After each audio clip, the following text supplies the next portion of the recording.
And for the record, there was an episode of Happy Days where a guy literally jumped over a shark, and it was the best one. Troy Barnes. Ladies, gentlemen, and variations thereupon, this was all just a dream.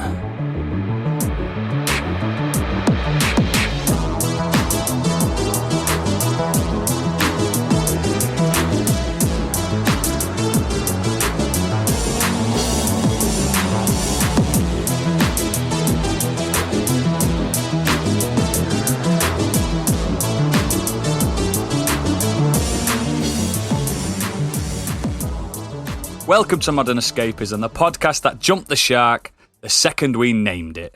My name is Oodles, and today I am joined by... She once hid inside a fridge to avoid a nuclear blast. It's Candy Machine. Hello. To save his friend from certain death, he repeatedly punched a boulder into a volcano. It's Gadget. And I'll do it again. And a man that literally coined the phrase, "You're going to need a biggie boat." It's Biggie. Brilliant. And today there is no Stig because he is at home doing his hair. So we're going to have to plough on without him. So somebody, please tell everyone about the Patreon. I can do that. So, yeah, we're going to keep banging on about it week on week. But we have a Patreon. Until you're all paying for it. Yeah. And it's lovely. It's marvellous. It's wonderful. It's going to pay for Oodles' addiction to dragon soup. Yep. Everything that we do is free. You know, you don't have to pay for it. But if you want a little bit more... We have 3 tiers on our Patreon. First one being Modern Escapees. It's $5 a month. It's for this show. It guarantees you at least one bonus episode every month. Guaranteed, nailed on. But, you know what we're like. We put content out like it's nobody's business. You might get more. Like, in the last month, there's been 4 extra bonus episodes of Stig and Oodles talking about Loki on Disney+. By all accounts, they're doing quite well at it. We are. On top of that, you also get the extended episodes of this particular show. So you get to the end of each episode. There's about an extra half an hour of us prattling on about whatever we want to talk about. It's basically us in the smoking shelter. Yeah, it's usually pretty unstructured, and there's usually some weird bullshit comes out of it. But it's pretty good. There is also the Scorched Sheep tier. If you want to support our D&D podcast, Do Dragons Dream of Scorched Sheep? That one is also £5 a month, and for that one you get early access to episodes. So episodes come out every other Friday. If you're a Patreon subscriber, you get them every other Wednesday. You also get them ad free because we run adverts on that one, and you also get any artwork that Candy does for it, any extra musical or character sheet related stuff that we happen to put out, and you also get the opportunity to submit item descriptions, NPC names, anything like that for me to include in the campaign as it goes along. We're getting some really nice feedback on that show as well. Mm-hmm. Also, if you just happen to like everything that we do and you love us unconditionally, well, you can put that to the test with the Biggie Bundle, which is £7.50 a month, and it gets you everything. Including me for a week. Yeah. He will do a striptease. Yeah. He'll also grease himself up and give you a cuddle. Do I get that? No, you have to pay for it. If you need any envelopes licked, I'm your man. Oh, that's one of my least favourite things to do ever. Exactly. That's why I'm willing to step up. Marvellous. So yeah, if you're interested in any of that, you can hop over to patreon.com/modernescapism. Everything's all laid out there. It's a marvellously good time. And you become a jerk if you don't. No, they don't. Be nice to the listeners, Oodles. No, I keep telling you, I will come down there. I will come down there and put you on the naughty step. Please, Daddy, no. Oh, God, this is already taking a turn. Where's Stig when I need him? Stig's going to be crying into his cereal right now, isn't he? Excellent. But yeah, thank you very much. It's a thing. Thank you very much. You did that with aplomb, mate. Brilliant. Marvelous. Thank you. And what a week it's been. I don't know, by the time you're hearing this, we might not still be in the football, but currently it's coming home, and that's why my voice sounds disgusting. However, I am still the host. I don't have days off. Stig. So, Biggie, what have you been up to? I also enjoyed the football. I'm also hanging, but I'm here too. Good lad. But yeah, a couple of things I watched during the week. One, again, in one of those random things, I was searching on Prime and came across a title of a documentary. and it's called In Search of the Last Action Heroes. And it's a documentary basically detailing the action genre over the past 50 years. And there's lots of interviews with action stars, directors, writers, people involved in the game. There's fans, there's authors about who have also covered that. And it's 2 hours and 20 minutes. It really surprised me how long it was. Bloody hell. But they just talk about everything, what the original westerns in the 50s, and then goes on to the movies with Steve McQueen, like Bullet, French Connection. Then obviously it goes into the 80s with your classic Stallone, Schwarzenegger movies, through to the 90s to present day. It was just, really cool. Really just enjoyed sitting back, and there's a lot of stuff in there that you know, so it's not going to surprise you, but it was just nice to just watch stuff that just being covered and talked about. Really, really cool. Can't recommend it. I like them kind of documentaries. It makes you feel all nostalgic and warm, because those films that I grew up with I know I was too young to be watching half of them. Films like Demolition Man, Rambo, Terminator, all them. Oh my God, Predator was the one for me. Which one? Predator. Absolutely love it. I watched it when I was about 6. My dad got an absolute bollocking for recording it for me. But that's covered. Really worth watching. And then at the end, there's some anecdotes as well while the credits are rolling. So there's stuff that they didn't obviously put in the main documentary, and they thought they'd put it in the end. It's really cool. Including an interesting one for, I forgot his name now. The guy that played, is it Ronnie Cox that played Dick Jones in RoboCop? Yeah. So he was asked, would he be interested in the sequel for RoboCop 2? And he went, the sequel? And they went, yeah. And he goes, well, my character died. He went off a building 140 foot. And they went, yeah, but we've got an idea. If we can bring RoboCop back, we want to bring you back as robo-villain. Robo-villain. Robo-cunt. Perfect. Oh, you throw that word around like it's nothing. That's how we do it in the South. But highly recommend that. It's on Prime. But the main thing I wanted to very quickly cover was that I finally got around to watch with the missus was Captain Phillips. I've still not seen that. Oh, mate. I've seen the memes. Good. It's Tom Hanks. I am the captain now, that kind of meme. Probably being the least Tom Hanks he could be, I think, in any of his movies. He actually brings a bit of rawness to this character. So I feel like it made Tom Hanks look a lot more vulnerable than he normally does in movies. So I really appreciate his performance, because sometimes I can watch a movie with Tom Hanks and I feel like I'm watching Tom Hanks. But actually this time he actually made me actually feel like I was watching this guy. It's based on a true story. For those that don't know, it happened in 2009. A Maersk cargo ship was sailing through the I've forgotten the name of the area now, the Somali Basin, around the Horn of Africa, and unfortunately they end up in pirate waters, and they're attacked by pirates. And then the film covers what happens. I don't obviously want to ruin it for anyone, particularly you who I remember the actual story in real life. But I did read up afterwards that the film pretty much follows what happened. There's very little added in. I'm sure there's a little bit for you don't need to change a story like that, mate. No. It's incredible, isn't it? But you know what they cover, what happens in the movie apparently kind of happens. So sometimes they have to put in a little bit to make it more interesting or whatever. But I think apparently it's kind of roughly how it went. Really, really good. Incredibly well shot by Paul Greengrass, I think it is. Yeah, it's a Greengrass, I think. Yeah, it's excellent. Really, really recommend it. Really enjoyed it. And I can't believe I left it so long to see it. But we're absolutely riveted. And it also shows you exactly how to make a movie with a ship in trouble exciting.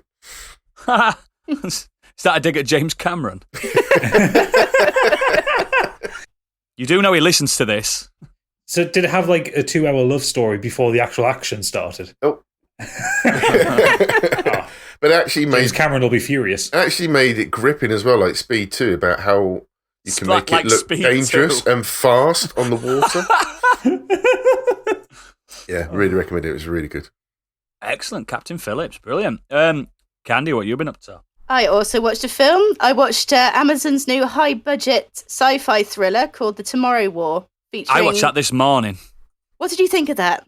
I'll let you tell them first. So, starring Chris Pratt, we learn through time-traveling Marines that in 30 years the planet's been invaded by a hostile alien species, and that citizens of our timeline are to be drafted to help in the war effort.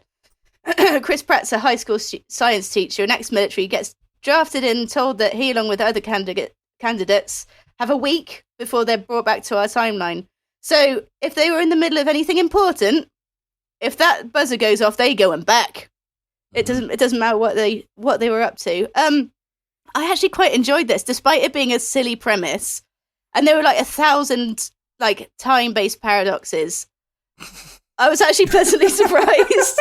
It's sort of I don't know if you noticed this, Oodles, but did you find that it was kind of a movie and a sequel all in one? I thought the film had ended, and then there was another hour. Yeah, that's part 2. So it comes to... That's like you're playing Dragon's Quest 11. I was literally, it does that. I was literally ready to pick up the remote and change it. And I'm like, what? An hour? Yeah. Fucking and it really takes it down a notch as well, the second part, without going into spoilers or anything. But yeah, so all the action is all front-loaded. It came to this amazing kind of dramatic Amazing's a strong word. Well, a very dramatic scene. That's better. And then it doesn't cut to the end credits. Oh no, it keeps going. It goes to Tomorrow War 2, doesn't it? Yeah. And 3, you might even say. Yeah. But I thought it was fun. Would that be the day after? The day after... that one's taken. The day after Tomorrow War. The day after Tomorrow War. It was a good popcorn movie, though. I sort of regret not being able to see it in the cinema, because some of the visuals are actually quite good. And there are a few intense moments as well. I thought the aliens looked pretty cool. Good design. They're kind of danger from all ends. Is it good CGI? It's decent, yeah. The CGI is fine, and there's... Oh, shut up, Oodles. I can see you shaking your head. You let me have my moment. No, it was fine. I'm gonna, don't worry. I thought it was good. I enjoyed it. It's not going to win any Oscars, as I always say. J. Jonah Jameson's in it, and he's amazing as always, playing a grizzly old dad. Didn't he look good with grizzly beard? very well. He did look good with a beard, didn't he? I thought he looked bushy beard. kind of an action hero, which I'd never seen him. My wife went, he's a bit sexy. I thought that too. Bit of a silver fox going on. Yeah. But I thought it was just a bit of brainless fun. I think it was decent as well. It shouldn't have been a 2.5-hour film. It should have been a series. But they never do that, do they?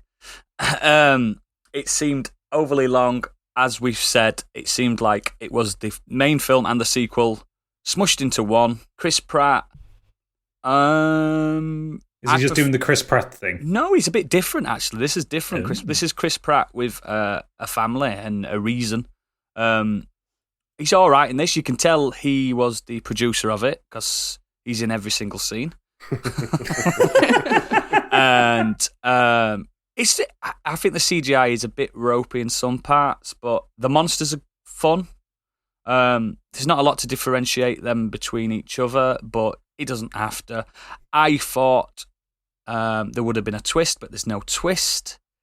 It's very straightforward. It's better than a lot of disaster, because it's as well as being a sci-fi, it's a disaster film as well.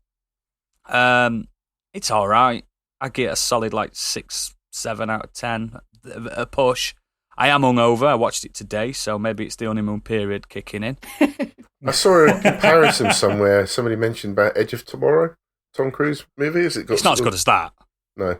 Has it got a sort of similar kind of vibe in that sense? So I really enjoyed that. No, I think it's quite different. Yeah, I didn't really get that particularly. But it's got the same sort of feel of a sort of modern sci-fi. I think Chris Pratt's kind of taking on the mantle of modern action hero as well, like you said, Biggie, about sort of where are all the new action heroes. I think Chris Pratt is probably taking a bit of advice from his new father-in-law, Arnold Schwarzenegger. Yeah, I do like that he's like built up. He's a muscly man, but he'll always have that dad belly, and I like that about him.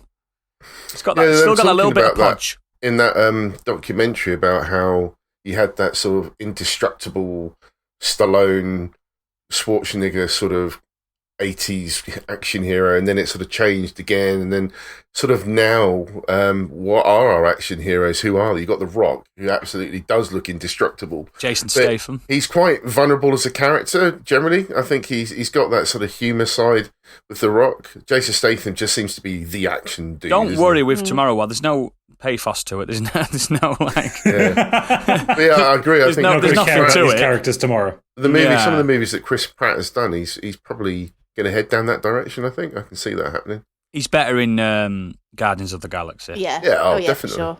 But then he has that humour with it as well, doesn't he? Which he does. He's not the funny guy in this.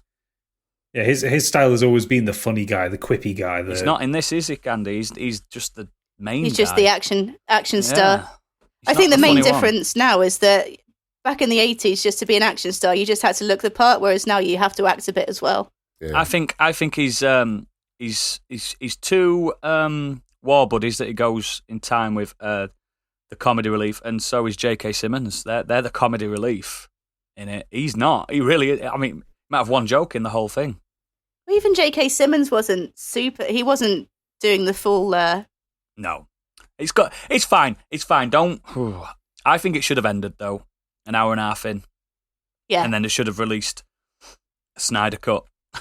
Or it could have just been a two-parter, couldn't it? Yeah, two-parter. Yeah, absolutely. It's all right. Anything else? From me? No. Yes, from you. No, that was it. That was the end. What a week you've had. Gadget, enlighten us. My week's been a bit quiet, so I've got a couple of things I'm going to talk about. I tried the Monster Hunter Stories 2 demo on the Switch. And I really like it. Yes. It's a JRPG version of Monster Hunter, and I know, like, I spoke last week about kind of my difficulty with getting into modern JRPGs, and like the kind of you get this one suffers a little bit from it, where it has that kind of very plodding opening, like, you know, like the opening cutscene, you're showing some great drama where something happens, but then you start off at, hey, you're the rookie, let's go train you up in how to deal with monsters, and let's go do this, and you like do like about 2 hours worth of busy work before the story starts. But it does a few things I like. I like how they've kind of transplanted the combat from Monster Hunter, which is usually quite frenetic real-time combat with melee weapons or ranged weapons, and kind of transplanted it into that Final Fantasy-style active time battle. You are fighting alongside like your monstie, which is yes. Monsters are what you fight, monsties are what you ride, and it's just really terrible wording. That's your adorable. monstie is like it's got this kind of Pokemon element to it, where you're kind of collecting the monsters and making them friendly, and they become your kind of buddies, and you kind of ride them into battle. And you know, there's a lot of kind of buddies, your monsties. Monsties, yeah. Oh, God Almighty. And yeah, you get a lot of these things where like your attacks can synergize with the monster, and you can do like kind of buddy attacks and combo attacks. It really leans hard into that JRPG trope of like there are 3 kinds of damage that you can do, and you have to do the opposite one to what the monster's doing. It's the Pokemon thing, isn't it? Yeah, and but it leans into it so much that when you're actually selecting your attack, you have a wheel to choose from, whether it's like power, speed, or technical, and you have to just get the opposite corresponding one to whatever. It's rock, paper, scissors, isn't it? Yeah. It does some stuff I don't like. I don't like the wisecracking Palico buddy that you've got. He speaks with a New York accent. Yep. And it's just like, oh, God, he's so annoying. That's not game-breaking at all, is it? Oh, well, the thing is, right, the character you play as it's a little bit like in Dragon Quest where the character is mute. You do a bit of a character creator thing, so it's not like a set character like in Dragon Quest, but you do a character creator thing. Whatever character you create is mute throughout. So, what's his name? Naravu? Naval, something along those lines. Something like that. Either way, he is effectively your voice. He's the main character from the first game. Yeah, but he constantly refers to you as my buddy, and every time he says it, I want to kick him into the sea. The other conceit is like to do the kind of the Pokemon side of thing. To get the creatures, you actually have to raid nests and steal the eggs. It's not good for vegetarians, this game. No, and when we talked about Monster Hunter Rise when that came out, I kind of praised it on the fact that they changed up the dynamic of it, because previously in Monster Hunter you were going into a habitat and killing things that just existed there. Whereas with Monster Hunter Rise, they're kind of, you're defending your village because the monsters are constantly attacking that area. This kind of then takes it back to that other way of going. It says, like, hey, look, there's a monster nest. The monster's not around. Let's steal an egg. The one thing I didn't like is, like, at the beginning, they're like, we don't hunt them, we ride them. But to ride them, we have to hunt them. Yeah. Like, come on.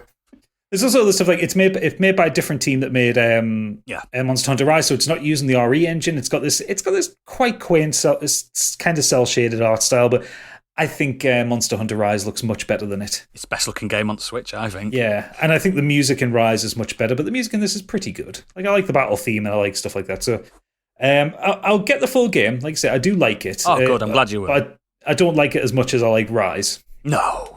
It's nowhere near as good. But no, it is good. The other thing that I want to talk about is the reason why I talk about Monster Hunter Rise is I don't have a lot to talk about this one, but this is the main one I want to talk about because it started today. It's Summer Games Done Quick has started, and I love it. so 2 weeks of a year, you just get a brilliant festival of speed running, and this is the summer one. So if you're unaware of what Games Done Quick is, it is a charity live stream that runs over the space of 7 days, 24/7 across that as well. It's like there's constant streams going on it, benefiting, in this case, the summer, it's Doctors Without Borders, and it's basically a cavalcade of speedrunners breaking games for our entertainment and for charity, and it's wonderful. I love it. I watch it every year. Every year I donate. Every year I've already bought the T-shirt for this event. I bought the one for the last one, and I bought the one for the one before that. I always buy the T-shirt.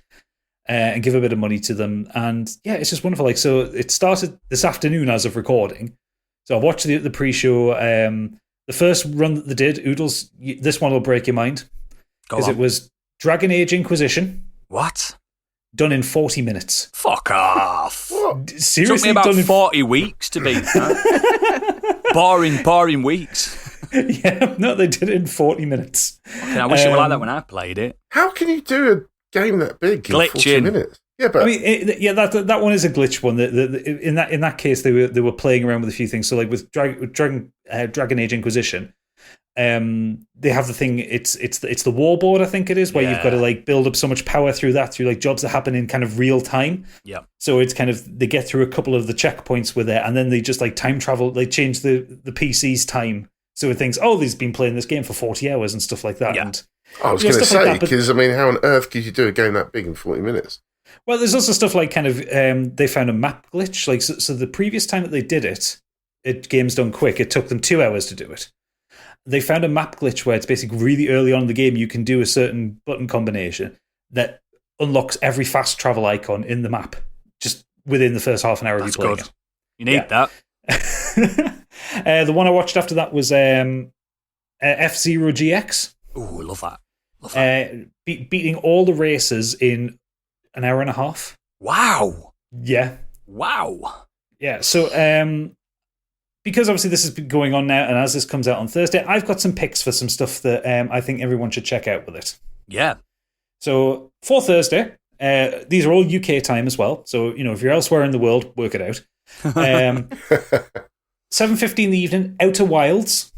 What? It's a beautiful game. In an hour. So it's basically 3 cycles of the game. Yeah. The Doom Eternal DLC, so the Ancient Gods 1 and 2, that's on at 11 o'clock. It's supposed to be about 10 hours long, isn't it?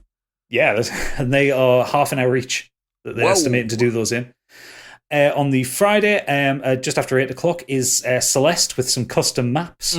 Gotta watch that. So these are maps made by third parties. They do a few of these, like they like doing like ROM hacks with Mario and stuff like that. So these will be psychotically difficult maps. Like obviously Celeste is already a difficult game, but like these custom maps will be ridiculous.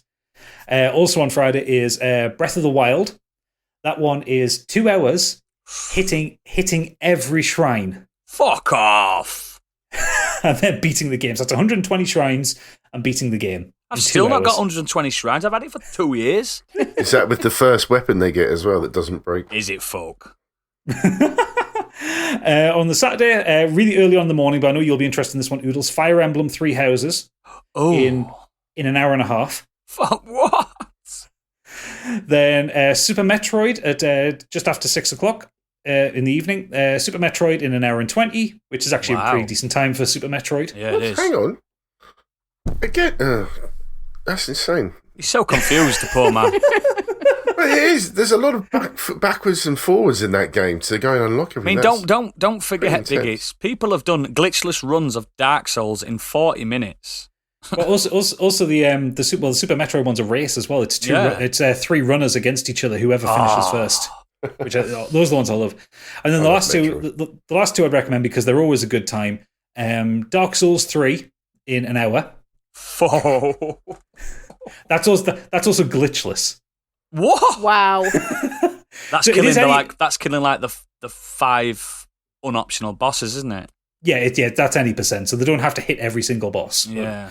Still getting from the start of the game to the ending cutscene. I can do it in 5 hours. That's my max. That's my earliest. and the last one is because the first time that it's been on, because it's only just come out, the Demon Souls remake. There'll be no glitches either. Nope, that's any percent on the current patch. So, yeah, really do get on that. It's a really good charity drive anyway. It's a lot of fun. They also have like prizes if you donate. If you donate so much over it, it's like cumulative. You can be entered in raffles for prizes. The top prize this time is that you need to donate more than $250 across the whole event over the space of the week, and you get entered into a prize to win a replica Master Sword and Hylian shield. Ooh. Like forged, like proper metal. Ooh. That's me in. Yep. Yeah. But yeah, absolutely great event. I love it, and I'll talk about it on the Nexus every time it comes up because I watch it every year, and it's one of those things I don't watch it all live, obviously, because it's 24 hours, but it then provides me with a great amount of entertainment on YouTube. I like that. Following on after. I like that Zeusy Toast guy, whatever he's called. Hey, Zeusy has Toast. Yeah, he does the Bloodborne ones. Sadly, he's not on this one, but you can follow his Twitch. I mean, he does he's Bloodborne fantastic all the time. And then like across, I mean, obviously the other ones across that, which will have happened by the time we're talking about this, but like Super Mario Brothers 2 on All Stars on the SNES in 25 minutes, that's an ungodly time for that one. Mega Man 2 in 20 minutes on the Game Boy. Whoa! Yeah, some really mental shit here. Like they're doing like X-Men 2: The Clone Wars, Tomb Raider Anniversary, Link: The Faces of Evil, which is the CDI version of Zelda. And also, based on what we talked about last week, from Candy's point, Majora's Mask, they're doing that in under 2 hours, and that's 100% run as well. Whoa! Oh God! Yeah, some random choices in there as well, isn't there? That X-Men 2 Clone Wars or whatever it was you said. Yeah, that's a bit of a random one. It's classic. It's just a classic X-Men game. Like they're not all modern games that they play, and they're not all kind of just 90s games as well. There's like a lot of games just from all across things. Like they've got stuff like Crash Bandicoot 4, which obviously came out last year. It's about time. Yeah, that one. Yeah, Little Nightmares 2's on there. That's part of the horror block as well, which has also got Dead Space and Resident Evil 7. Oh, I bet you can do 7 in really. I did 7 on Madhouse in 3 hours. The Resident Evil 7 one's another race, and that's an hour 37 they've estimated. I can't do that. Metal Gear Solid 3 HD in 1 hour 20. Whoa! And that's on European Extreme as well. So you can't get spotted. Can't get spotted. But also, I mean, doesn't it take an hour and 18 to climb that ladder in it? You can't skip that. So that's 2 minutes 30. Yeah. Horizon Zero Dawn in 2 hours on New Game Plus Ultra Hard. Don't believe it. Whoa. So yeah, go and watch these things. Like if you look on gamesdonequick.com/schedule, you'll get all the schedule for it, and it's just twitch.tv/gamesdonequick. It's something to put your mind off the football, isn't it, Gadget? Well, you don't have to think about that.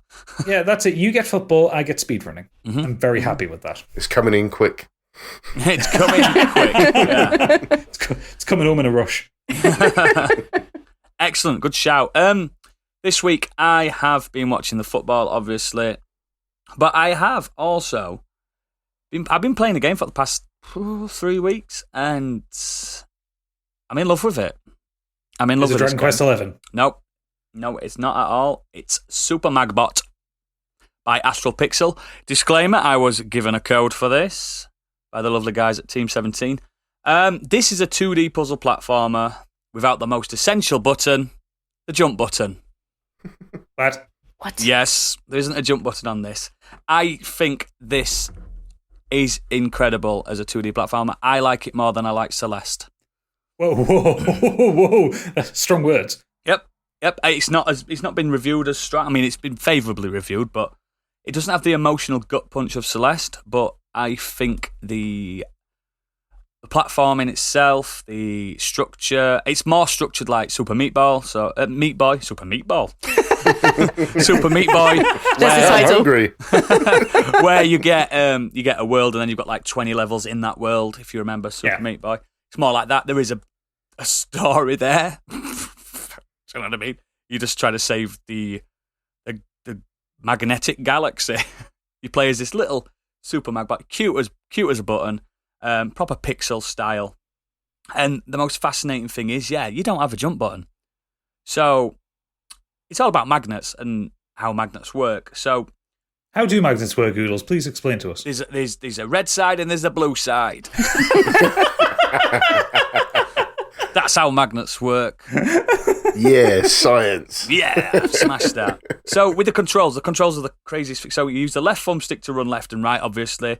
The right thumbstick to aim your magnet beam, and the trigger buttons to choose which magnetic polarity.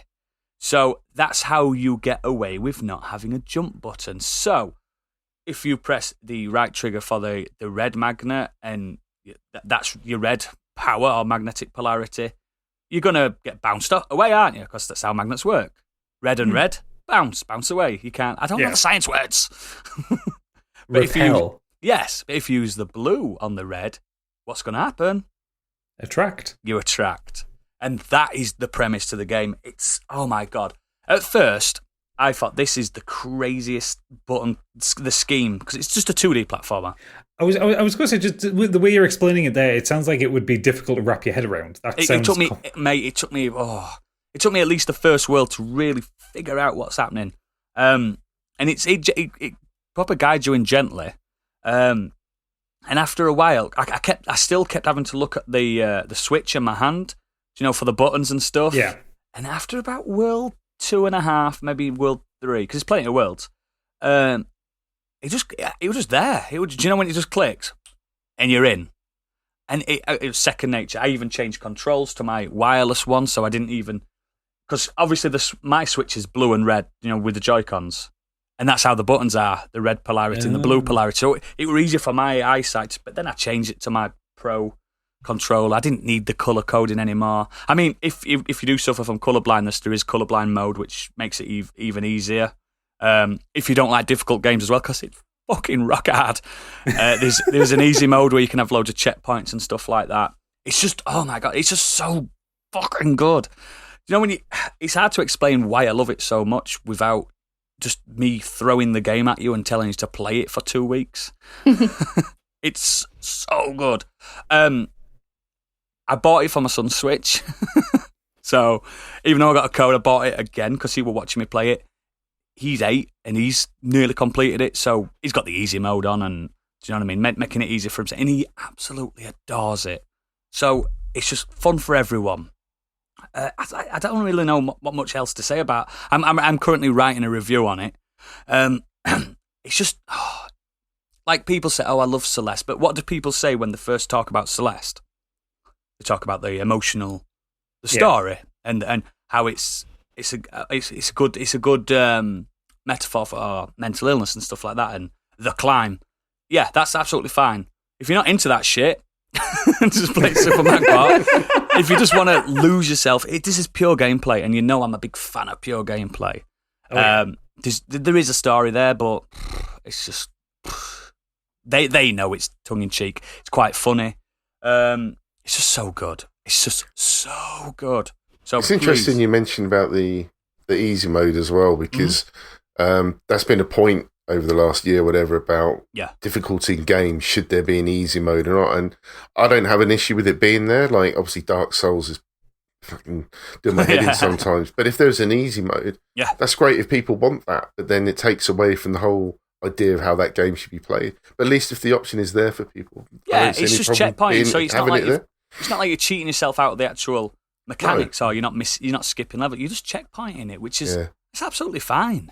Well, Celeste had the assists as well, so you could trigger like infinite jumps and stuff, and infinite boosts and stuff like that. So I think for this kind of game, like, I am not going to hide the fact that I used the easy mode on the last world. It was rock hard. I'll get to the point where I could have broken my Joy-Cons. So I thought, you know what? Rather than having to buy another £60 pair of Joy-Cons, I'm just going to knock it down to easy. And I got through it, and it's lovely. And I've started it again. I'm trying to beat my time because it's optional, like on Celeste, where you can get the fruit and stuff. Yeah. There's optional things you have to collect before you get out of the levels and stuff like that. It is structured. It's Super Meat Boy and Celeste mixed into one. Get rid of the emotional gut punch, and it's just an absolute. It's just a whale of a time. I absolutely adore it, and it's the best 2D platform I've played in years. I'm into it. I'll look it up. It's cheap as well. It's not expensive. I think I got it £12 as well. So, and I'm telling you, I got about 20 hours out of this. Nice. But if you just want to steam through it, 10 hours, you're done. It's really good. Play it. I'm going to give that a go. Is it Switch only, or is it on other platforms? Xbox PC, I think. Cool. I'm going to check that one out. I recommend it on Switch because it's one of them where you're nipping down to the toilet for a poo. You can get a level done while you're having a poo. Or you're waiting for some toast to pop up. Quote for the box. Yeah, you've put some bread in the toaster. You know you've got 3 minutes. The levels take roughly between 30 and 1 minute. 30 seconds to 1 minute each level. If you're really good at it, like I can blast the first world now. I've collected everything, and that's why I've gone back to collect everything. It's just so much fun. The music's good, but obviously you know what I'm like. Eventually, I just turned it off. But yeah, I really love it. And if I were to put a score in it already, I'm giving it a 9 out of 10. Ooh, coming in hot. I adore it. Please, please, please play it. And if you don't like it, I'll refund it for you. That's just for you guys, not for everyone listening. I'm going to say, wow. Right, that's us all done, because Stig's still not here. He hasn't turned up. Biggie, what are we discussing this week? Yeah, this week, it's all about things that jump the shark. What things in all media, when and truly reach the heights of ridiculousness that they nearly or did completely ruin a series. And as Oodles alluded to earlier, the phrase actually derives from that 1977 episode of the sitcom Happy Days, in which the character Fonzie jumps over a shark. It is the best episode. Water skis. And it's that bad, actually, that there's a brilliant scene in Arrested Development where his character in that actually jumps a shark. Yeah, as a reference. It's brilliant. Spoilers, I'm still watching. You can cut that out. I can't. Not from his head. Excellent. Thank you very much. So, yeah, as Modern Escapism does, we jumped the shark many, many, many moons ago. We're just going to do our usual round table. We've got some honourable mentions later on. We're going to start with Gadget. Okay, so the first one. Well, both mine are video games, incidentally. No the first way. One, shockingly enough, I like games. The first one isn't actually like a thing that derailed a series. I'm talking about jumping a shark mid-story. Yeah, sometimes that does happen. We're going to talk about the 2005 video game Fahrenheit, or if you're not in Europe, Indigo Prophecy. It's the second game by Quantic Dream, the second directed game by David Cage. Hello, I'm David Cage. The perennial video game baddie. I am a director of games. Yes, and he counts as a video game baddie because he inserts himself into his games. He's a fucking bellend. Is he in that? A massive bellend. He's in every game he's done. Yes. I never realised that. I never realised that. Most of his games he does like Hitchcock walk-ons. Like he has a scan. Or sometimes he plays an NPC or something. Oh shit! Yeah. I did not know that. There was one game, I can't remember whether it was Fahrenheit or whether it was Heavy Rain, where there is actually him talking at you in the game. Yeah, it's Fahrenheit. Fahrenheit, yeah. So Fahrenheit is a 2005 it's like action adventure story game. You play as a man called Lucas Kane, and the game starts with a mystery. And I always like when a game starts with a mystery. The best start to a game in a long time, I thought. Yeah, in the game you start off in a public restroom in New York. Your character standing over the dead body of somebody else holding a knife. Yeah. And you have to do then a lot of contextual stuff to like, what do you do? Do you escape? Then all of a sudden the police are outside, like not looking for you, but there's like a policeman comes in to use the toilet and stuff like that. And it's like very tense, very emotional. And you escape from that. And then as the plotline goes on, it becomes this kind of like twisting. Yeah, spoiler alerts, but twisting web of mystery. It involves your ex-girlfriend. It gets a little bit supernatural, which is not where it jumps the shark. The supernatural stuff I actually thought was not bad. It's quite explained, isn't it? It's explained reasonably well within the world. There's also kind of an allegory to like kind of Lucas is losing his mind a little bit, and he starts seeing things, but you can't tell whether that's his mental state or whether it is something supernatural happening. There's a really shonky sex scene about halfway through it, but that's every David Cage game. Yeah, I was going to say, yeah, it really is every David Cage game. There's some terrible dialogue, some really bad graphics, but you get to the kind of the 2/3 point about the film. Tensions. There have been many. You end up in, I want to say it's Mexico or something like that, but basically south of the border. Yeah, south of the USA. There is the UK. You went in Brighton. There was things going in there. There's kind of like Mayan sacrifices and Mayan calendars and a bit of Aztec shit going on there. You find a military base because there's always a military base, and then Lucas gets killed. Yep. Oh. Yeah. Yep. But the game doesn't end there. Nope. Because Lucas is resurrected. Yes. By artificial intelligence. Because he is the Omnichrist. And you get this sort of ridiculous scene where Lucas kind of reanimates himself. He kind of like shocks back in life. And standing over you is this kind of... It's like segmented jet... You know what the Protheans look like in Halo 4? These kind of like floaty, segmented alien creature things. Like that. And he announces that he is an artificial intelligence that seeks the Indigo Child, who is a young girl who carries a secret that grants unlimited power to whoever hears it. And it goes fucking off the rails from this point on. Fucking shite. It's so bad. The most annoying thing about it is up to that point, I mean, even when like the supernatural stuff gets in, and even that gets a little bit tenuous, like when they move down to Mexico or wherever they end up.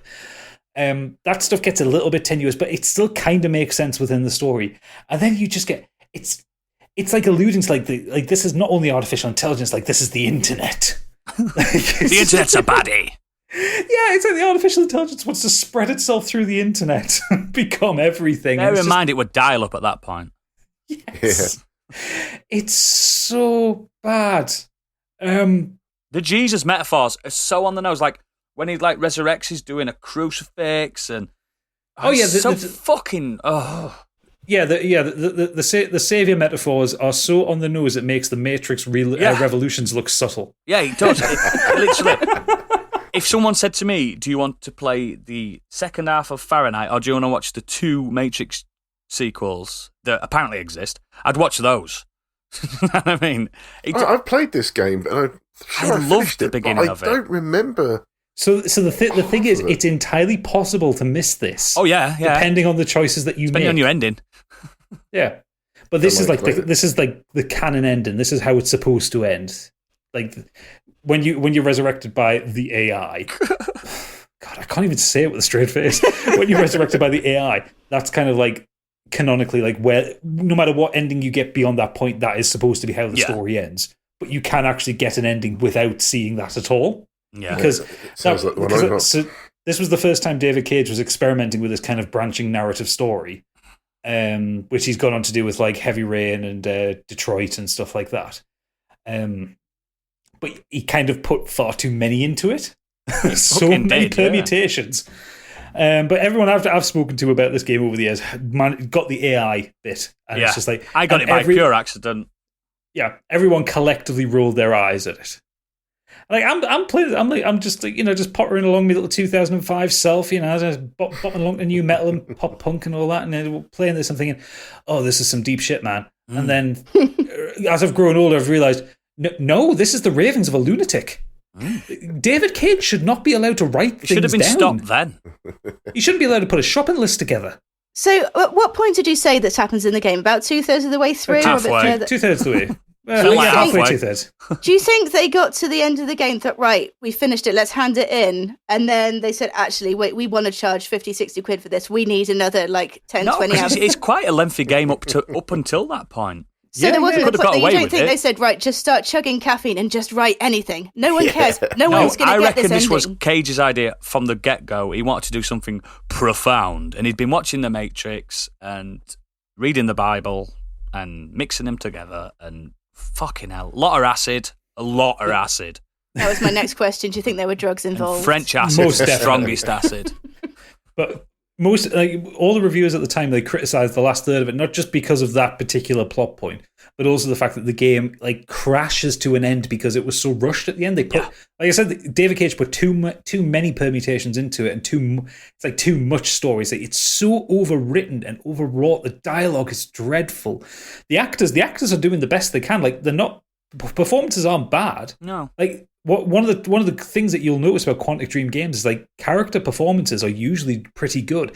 It's the words coming out of their mouth that are fucking dreadful because David Cage cannot write, and the fact that most of the non-main characters are clearly French Canadian. Clearly, they've all got that. Yeah. They've all got that French Canadian twang because I don't think he can speak English very well, so he's obviously trying to direct people that can speak French with him and also can do that American accent. Yeah. Just to spoil one part of the absolute ending of this one, because this is a David Cage game, and you spend, obviously all your time as Lucas being hunted by a detective. The detective is a woman. She's a very good-looking woman. Of course, she's pregnant at the end and living with Lucas. Yeah, they had because sex. That's how David Cage writes women. Not as bad as it's not as bad as the Beyond Two Souls shower scene. No, nothing much is. No, nothing much is. But it's up there. Yeah. Or the Heavy Rain shower scene, for that matter. Oh, yeah. The two Heavy Rain shower scenes. What about the Detroit shower scene? Yeah. I'm beginning to see a pattern here. Yeah, so am I. His next game's just going to be a shower simulator, isn't it? Probably, yeah. I know it's off topic, but I still love that glitch in Heavy Rain with the press X for Jason. That's not a glitch. It's so funny. Yeah, if you haven't seen it, just check out that YouTube. Jason! That's amazing. Jason! Do you know what? Heavy Rain, it just appeared on my PlayStation one day. I have no memory of downloading it. It just appeared like that U2 album on the Cage put it on for you. It was just there. I'm surprised you've never met him. It was, I'll tell you what it was. It was like, was it a freebie for lockdown or something? I'm sure it was something like, here's a gift from Sony. Please don't give it to me. Yeah, it was something like that. I'm sure it was. No, wasn't it one of the games that was given away when PlayStation had that massive hack in the PS3 era? Yeah, it could be that. Yes. It was something. It was definitely given away for some reason. I think on PS3 generation, that one. Yeah. Don't play Indigo Prophecy or Fahrenheit or whatever you want to call it. It's bad. No, just play a different one, like Until Dawn or something like. Not by him. A game similar, but not by him.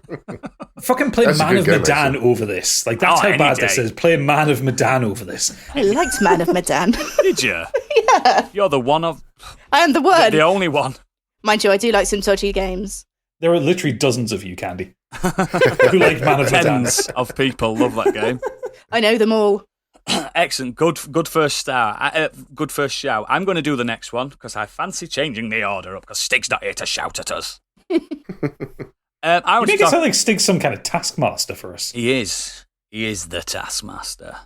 I want to talk about games, and a game that I thought, similar to you when you first played Fahrenheit, oh, this is profound and cool, when I first played it in 1999, I want to say. I want to talk about Final Fantasy VIII. Those that have played it know what's coming. No, yeah. Oh. So people again, that have squandered potential. Yes, people that have not played this game, it is a Japanese role-playing game. Very typical of Final Fantasy. If you've seen any Japanese role-playing game, you know exactly how it plays. I don't want to talk about the gameplay. The gameplay is fine. Well, it's adequate. The story. Oh boy, where do we start? So you start as Squall, or in my case, Oodles, because you get to name him. Because all characters are Oodles to you. He's not a silent protagonist, which is nice. This starts the game. He's in a school of wannabe mercenaries called Seed, and you just think, oh, this is going to be one of those anime. He's a child soldier. Yeah, they're all 15, 16, something like that. I think Squall's the oldest. He's like supposed to be 17, but the rest of them are like 15. And his teacher, Quistis, is 19. The old hag. Which is weird.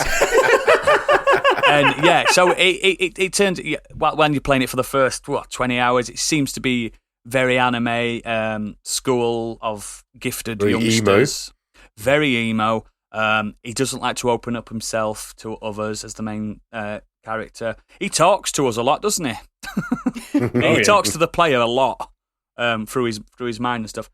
And then something wild happens about halfway through. So the main antagonist is Sorceress Idea. She's the sorceress. She is the evil baddie. But she's not. She's not at all. She is a sorceress that is controlled, but I've got this written down because I forget. A sorceress that is controlled by Sorceress Adele, whom in turn is controlled by Sorceress Ultimecia, and who turns Renoa, the main love interest, into Sorceress Renoa, all down to time compression. It goes fucking batshit crazy. Now, the game struggles to explain its own plot to itself and to us, the player. Basically, you have to go to the moon to stop what they call the lunar cry, where monsters are plunged from the moon for some kind of phenomenon on some kind of moon bridge that's made of monsters. So monsters climbing on top of monsters. Think World War Z, but on the moon. And these monsters, every 50 years or so, come to Earth and lay fucking rampage against the Earth. And that's why the world's inhabited by monsters. That's not the fucking jump the shark moment. Shockingly enough. Yeah, the jump the shark moment is the actual... Some call it a conspiracy. I call it a fact. At the end of the first disc, massive spoiler alerts, the main character dies. And people assume... people say this is a conspiracy. So the main character, Squall, dies. He gets killed. Then he wakes up, and then the rest of the crazy just fucking stupid game happens. It's fucking stupid. And at the end, was it resurrected by AI by any chance? Was it? No, he's just dead. He's just dead. So basically, the rest of the game is just not real. It's fucking limbo. It's a dream. It's Dallas. Is it Dallas that did the dream thing? It is, isn't it? It's Dallas, yeah. It's that. And to the point where the game doesn't even tell you that. It took years and years later for the developers to tell you that. And then the developers started denying that again. And it's become this whole Final Fantasy VIII conspiracy circle where it's now jumping its own shark multiple times because time compression. It's very difficult to explain. So if you've not played it, just play it for the actual gameplay if you want. Because, I mean, have you guys played it at all? Can you explain the plot any better than me? Yeah, it was the first Final Fantasy I played, actually. And looking back at it now, do you know what? I never thought it jumped the shark when I played it, which I would have probably been about 15, I think. Mm-hmm. But looking back at it now, it's, what the fuck was that game? What about the fact that your party that you've been playing along with, like 10 party members, it all turns out they were all from the same orphanage growing up, but they forgot. That's right, and they forgot everything because of the summons, wasn't it? Yeah, they forgot. But from what I took from...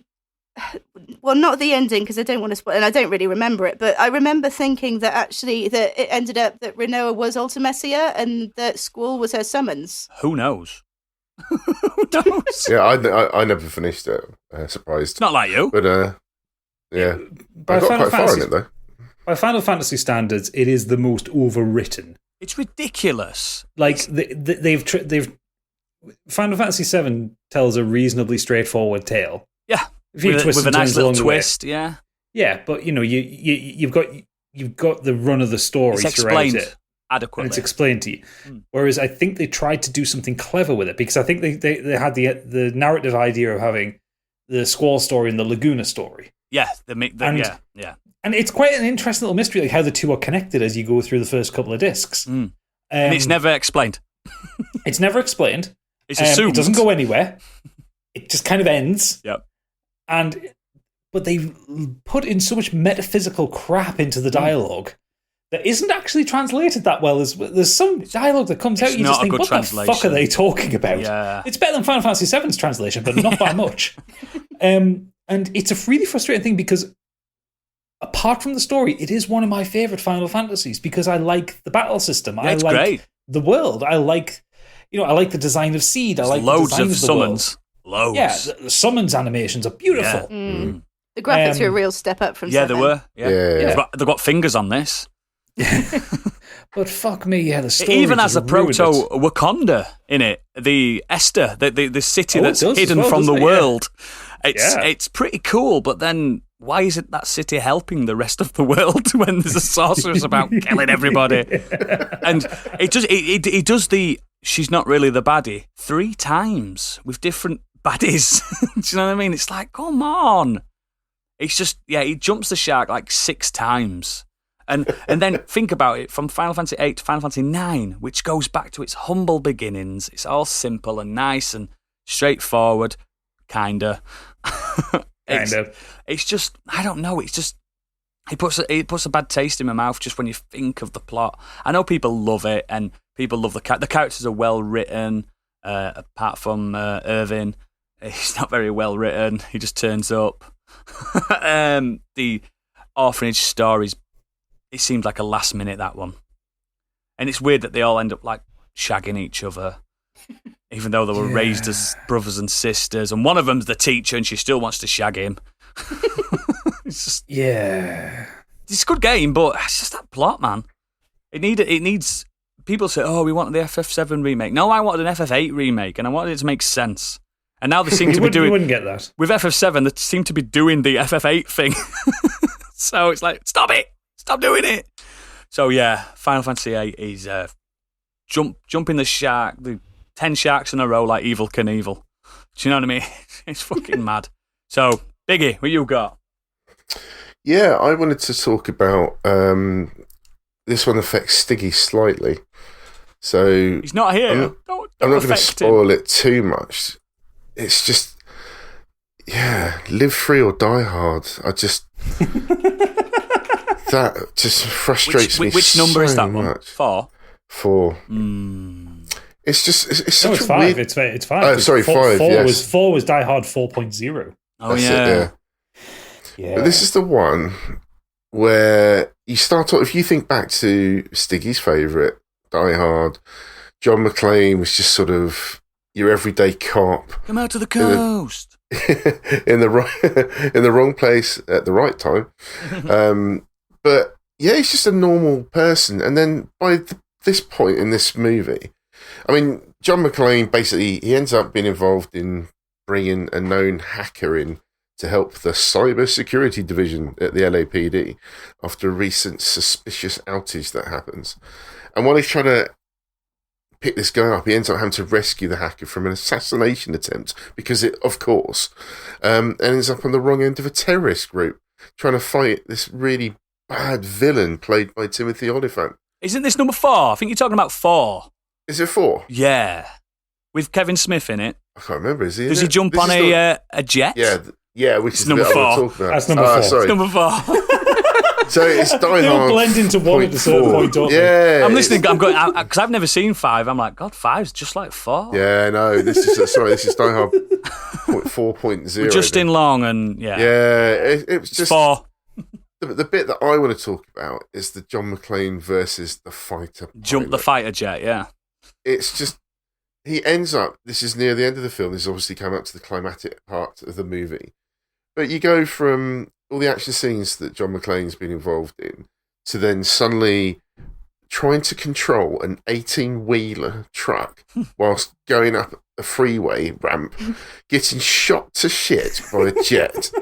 And as the ramp collapses, parts of the debris fall towards the jet that is so close. Doesn't need to be. So he ends up flying behind the ramp where the truck is collapsing. And then more damage ends up hitting the jet, and then the back of the truck opens. John McClane rolls through the truck, and then he ends up flying in the air and landing on the wing of this jet as the pilot ejects out of it.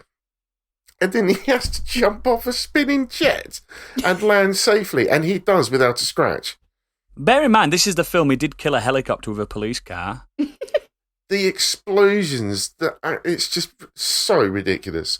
It's lost everything that Die Hard stood for. Well, yeah, because the whole thing with the original Die Hard, the first 3 Die Hard films, is that John McClane was just a normal guy. Like on number 1, he was a normal guy. And number 2, he's a normal guy that's got rid of the terrorists and had to do it again. And number 3, he's just got a hangover. He's just he's absolutely hanging. He's basically Stig. Yeah, the whole thing is he is just a normal guy. Like he's not. I know there are things that he does especially in the first Die Hard film that are completely unrealistic, like the whole thing with the fire hose jumping off the roof kind of thing. That would have killed Dalmatian. Yeah, but what made those films different to the other 80s action films was that like he gets injured. Like you see him struggling. He's not muscly either. He's not a one-man army. No. Yeah. Whereas in Die Hard 4, he kills a fighter jet by jumping on its back. It's like the worst Shadow of the Colossus ever. It's so infuriating. I was I knew it wasn't Die Hard 1, 2, 3. It wasn't as good as those. I knew it wasn't going to be really. But at that point, I was kind of just accepting the movie. But when that happened, I was like, you know what, I'm done. I'm literally done. He's flying around on a jet wing, holding on. It's why I haven't watched number 5. Neither have I, clearly. It's even like Timothy Olyphant, which he's so handsome it hurts. He can't even save that film. Do you know what I mean? No, he's awful in it as well. Yeah, he's terrible. He's such an annoying villain, but not for the wrong reasons. And also, Kevin Smith's cameo is completely pointless. Like he adds nothing to the film other than the a fire warlock. Exposition. I think they call him. Yeah. Yeah. No, I totally agree. But yeah, it just that film infuriates me. Just watch that clip. It's just Oh. I don't know why Bruce Willis accepted that as a scene as well. Money. He had a mortgage to pay. Yeah. He's done some dodgy ones, to be fair. He had a divorce to pay for. But you think at least he'd say, this actually goes against the character slightly. Can we not just tone this down a little bit, or he didn't find a way to make it realistic? Oh, he must have done. He made his money out of it. He doesn't give a fuck. But yeah, sorry, that one, that movie just really wound me up. So, rather than jumping the shark, he jumped the jet. Excellent. Candy, you got...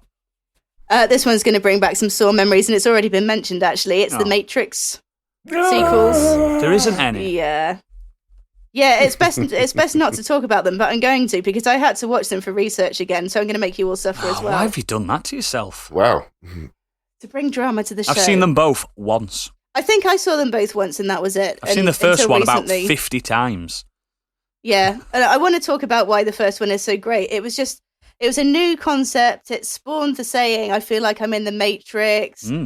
Amazing soundtrack, not too overdone. And I think it sort of stayed within the realms of believability. It completed Neo's story act. There was an ending. Sorry. There was an ending, yeah. And it was just like the classic hero's journey, being taken out of a world he knows, coming to learn more about himself and coming to terms with it, and then using the tools he's learnt to fight the baddies. And it was perfect. There was no need to carry it on, but it did. Because it carried on because they got upgrades. It just became more style over substance, didn't it? It had carbon copies of characters that had been used in the first Matrix that worked, but they killed them off. So I can only assume they made the first Matrix without really thinking to the future. And it just tries so hard to be profound. And like you said earlier, the kind of the Christ-like symbolism, it's just like, fuck me, this is like being hit over the head with a brick. Yep. It's endless monologues. They're even in Zion, for God's sake. And they have that sort of weird ecstasy-driven orgy scene. Like they're in the middle of war, and yet there's time for an orgy. When isn't there time for an orgy? There's always time for an orgy in my world. Every question is answered with a question as well, and this is what I noticed watching it. It's so fucking frustrating. It's just like just tell him something, just one little snippet. Don't say that your question is answered by what choice you make. The architect's speech is just completely patronising to the audience as well. There's only one clever thing about the second Matrix, that it starts with Trinity's death. So you're expecting, that's a nice little narrative dangling of the carrot, but it doesn't come to some kind of decent ending. No, and that part of the story doesn't come to anything either because it ruins its own ending. You think, oh well, this is going to be the story of how he prevents that from happening. No, she's spoiler alert. She still snuffs it. The architect's speech. It's 10 minutes of pure nonsense, and like I said before, it's just so patronising to the audience because it's assuming that by using long or rarely used words that the audience is not going to understand what they're saying, and maybe there's probably a part of the audience that doesn't understand. However, if you like watching Russell Brand, it is like what. Yeah, but Russell Brand's extremely handsome as well. He is. He's just talking complete absolute bollocks. He could have said just any normal sentence. He says the word simulacra 3 times. Stop it. He uses vis-a-vis. Vis-a-vis, yeah. Ergo. So we fucking know what that means. It's like written by a thick person with a thesaurus. Fuck my life. With a dinosaur next to them. A thesaurus. Or for our American listeners, thesaurus. With a Jathinkisaurus. I need a minute. It is a complete sausage fest as well, and I only noticed that this last time I've watched it. The only female characters in there really only serve to further Neo's story, apart from Jada Pinkett Smith, who has such a small role. But she's in the game. Walks out, doesn't she? Yeah, it was all about the game then, wasn't it? Yeah, there's no notable female characters. It's just tons of. And her partner is so dull they called him Ghost. That's right. Well, I mean, there is a significant female character. You know, Monica Bellucci's character, Persephone, who is there to just look pretty, and has maybe one line. Yeah, and also wind up the Merovingian, who is the worst character in these films. He's one of the most foulest, worst written characters in cinema history. He's awful. He makes me sick. I had to look up the quote for this one because this is my favourite line of dialogue. Because I want to think that the Wachowskis wrote this down thinking, this typifies this character, and it's from Reloaded, and it's when they first meet the Merovingian, and he says, Château Aubryon, 1959, magnificent wine. I love French wine, like I love the French language. I have sampled every language. French is my favorite, fantastic language, especially to curse with. Nom de Dieu, de putain de bordel de merde de saloperie de connard d'enculé de ta mère. You see, it's like wiping your ass with silk. I love it. I was like, what the fuck? What? Why end on that? Bell end. Well, I assume it's to make him look like a bell end, but it's just the worst dialogue. And guess what they do on the next one? They go back to him. Yeah. Let's also not forget his orgasm cake. Oh, God. Oh, that's right. Yep. It makes a tuppy beat, doesn't it? Yeah. And the fight scene with the multiple Agent Smiths as well. There's one point when Neo picks up an Agent Smith and is like swinging him around as a wet. It's laughable. I was absolutely losing my shit watching it. It's like, how did anyone take this seriously? I bet Hugo Weaving was like, "You really want me to chew this much scenery?" And they're like, "Yeah." Well, Hugo Weaving chewed a lot of scenery in the first one to good effect as well. Like he was a very good baddie in the first one. It was getting the parody of himself by the big rumble with the 100 or so Agent Smiths. Like I think what annoyed me most about stuff like that is like in the first film there was a lot of CGI, but the fight scenes was them fighting. There was a lot more wires as well, though. Yeah, but like it was still, even if the background was CGI or they were doing the bullet time or whatever, it was still two people choreographed. It kind of, when Neo sticks that lamppost into the ground and is running around kicking them sideways, there's nothing real there, is there? It's like I got the idea of what they were trying to do, but you just couldn't pull that off. Like Biggie yourself, you're a massive Kung Fu flick fan, and even you don't like these films, and that's all they are.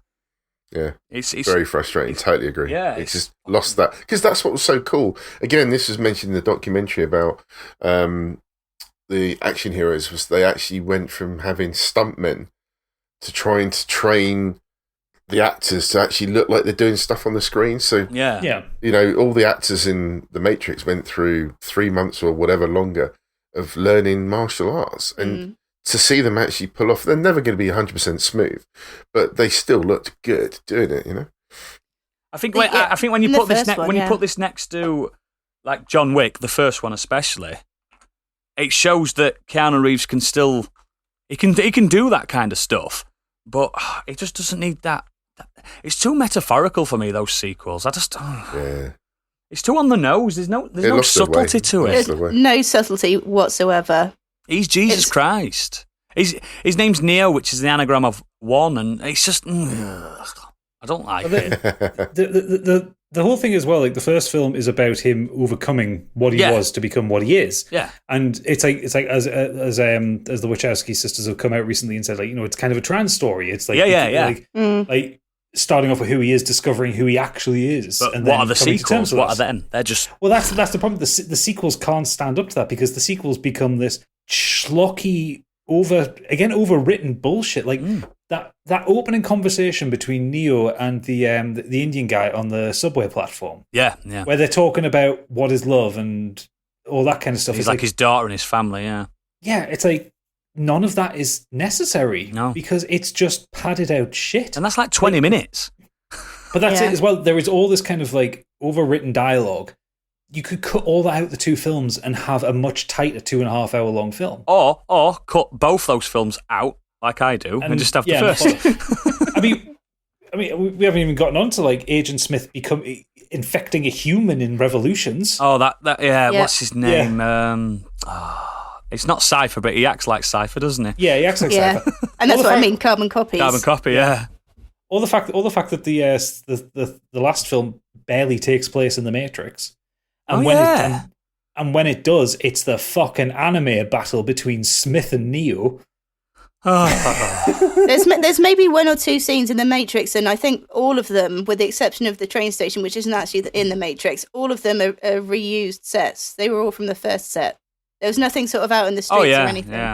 Yeah. You get that enormous fight, which makes no sense.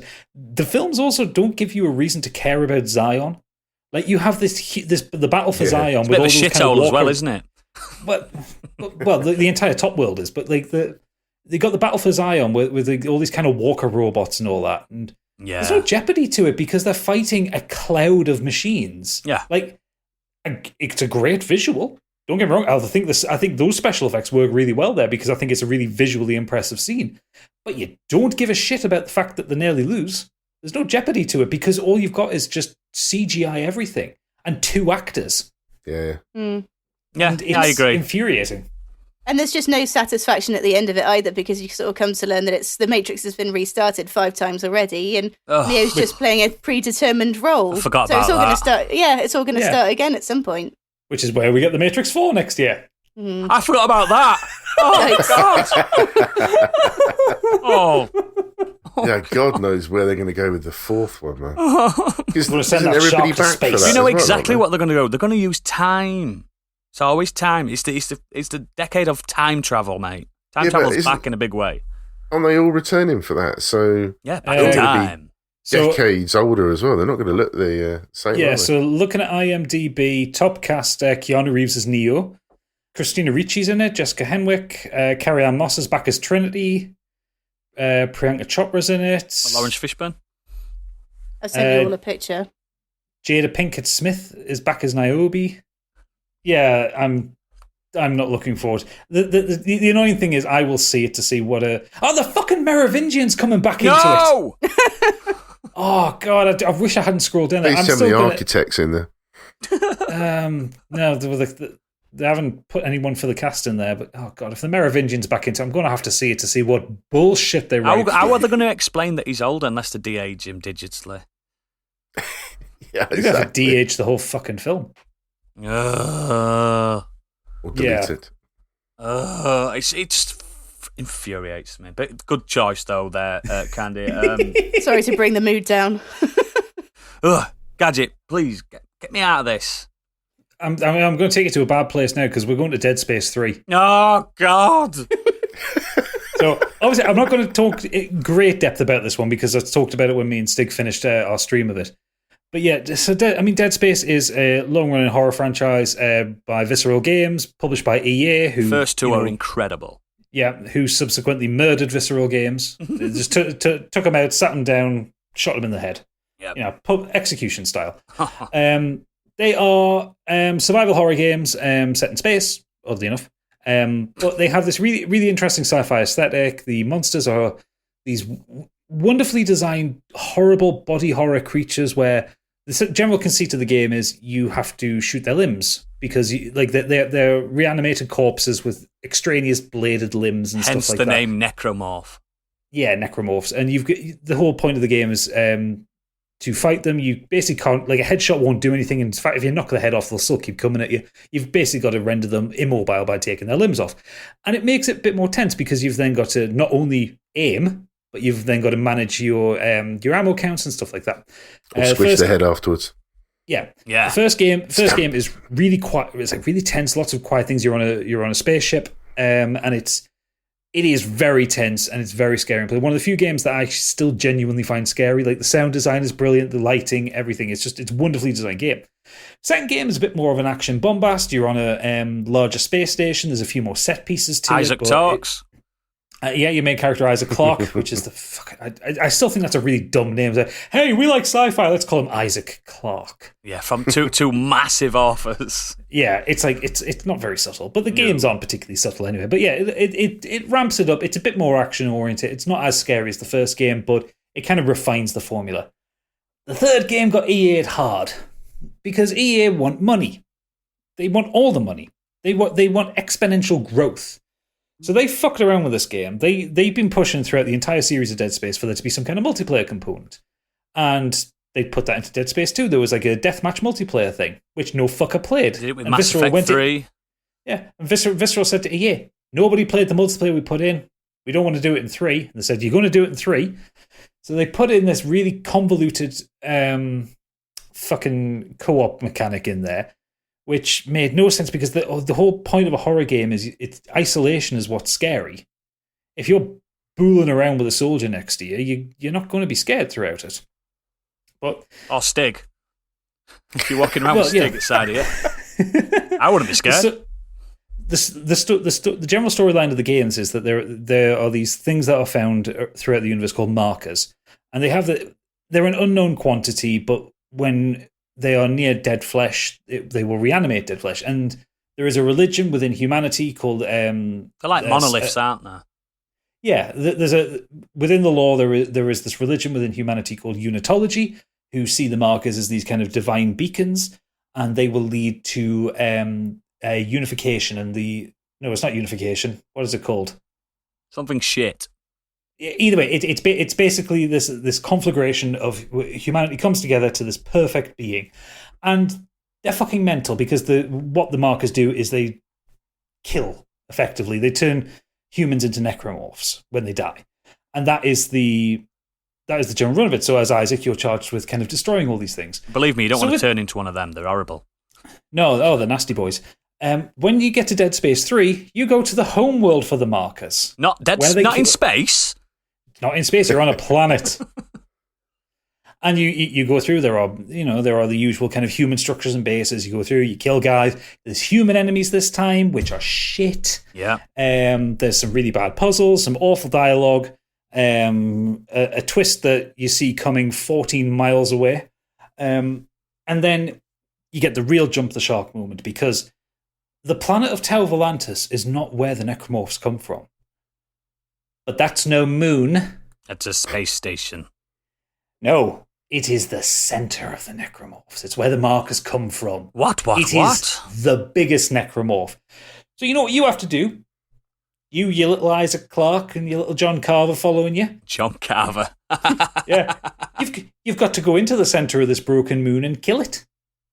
You've got to kill a moon.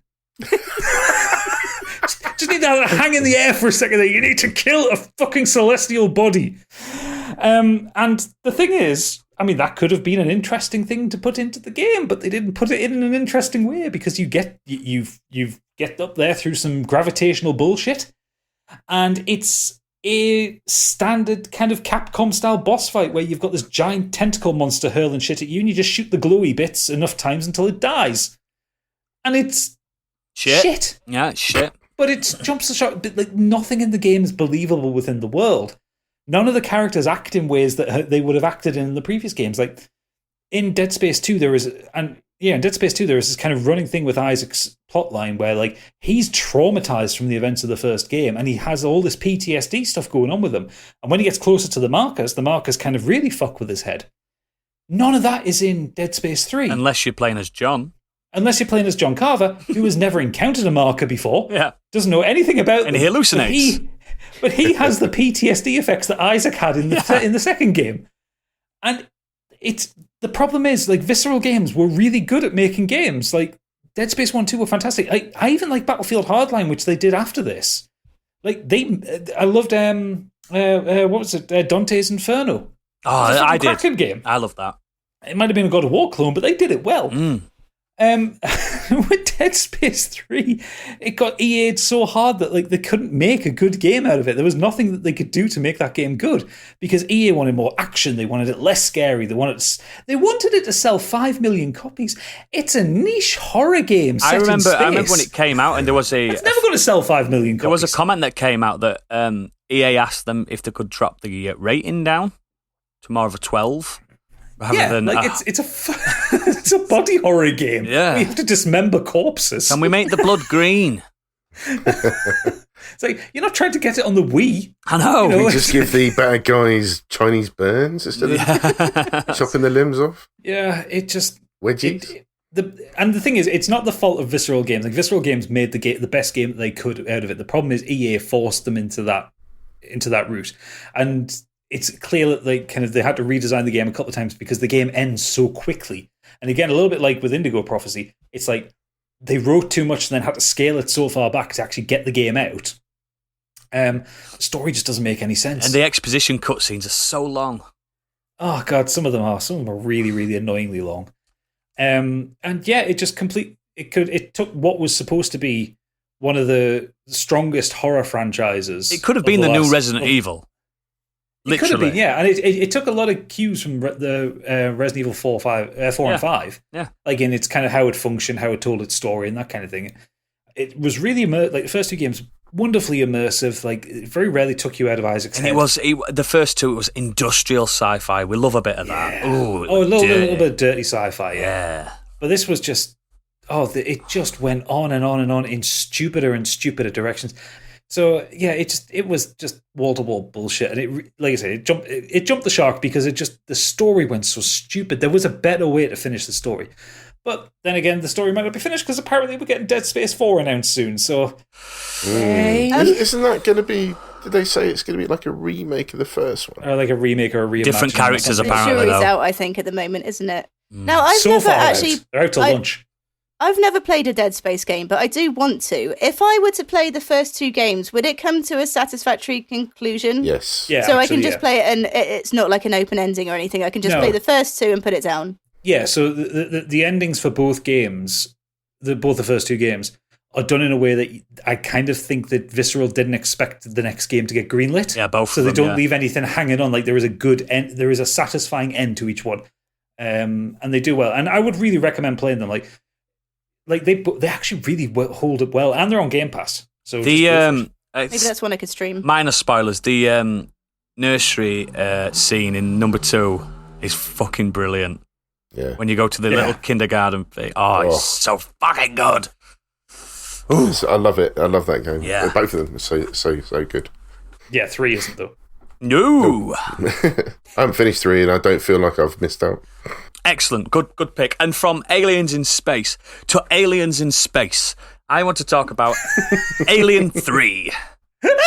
Oh, actually, I will counter. Could you not have gone for Resurrection over Alien 3? Alien 3 is the film that turned one of sci-fi's biggest badasses into a cowering wreck and someone that, until the very end, is at the mercy of the colonists, let's say prisoners and stuff like that. Directed by David Fincher. I think it was his first film. It was indeed. I mean, don't get me wrong, I love a Fincher film. Bloody love a Fincher film, me. And I don't think Alien 3 is bad. It just jumps the shark. So if you don't know, it jumps the shark in the first 3 minutes of the film, where the characters that Ripley decided to risk her own life in saving, died off screen. Yeah. So that's a great start. Hicks and it is Hicks, isn't it? Hicks and Nuke are killed in the pods by the facehugger that was revealed at the end of the second film, wasn't it? It's not like we didn't know.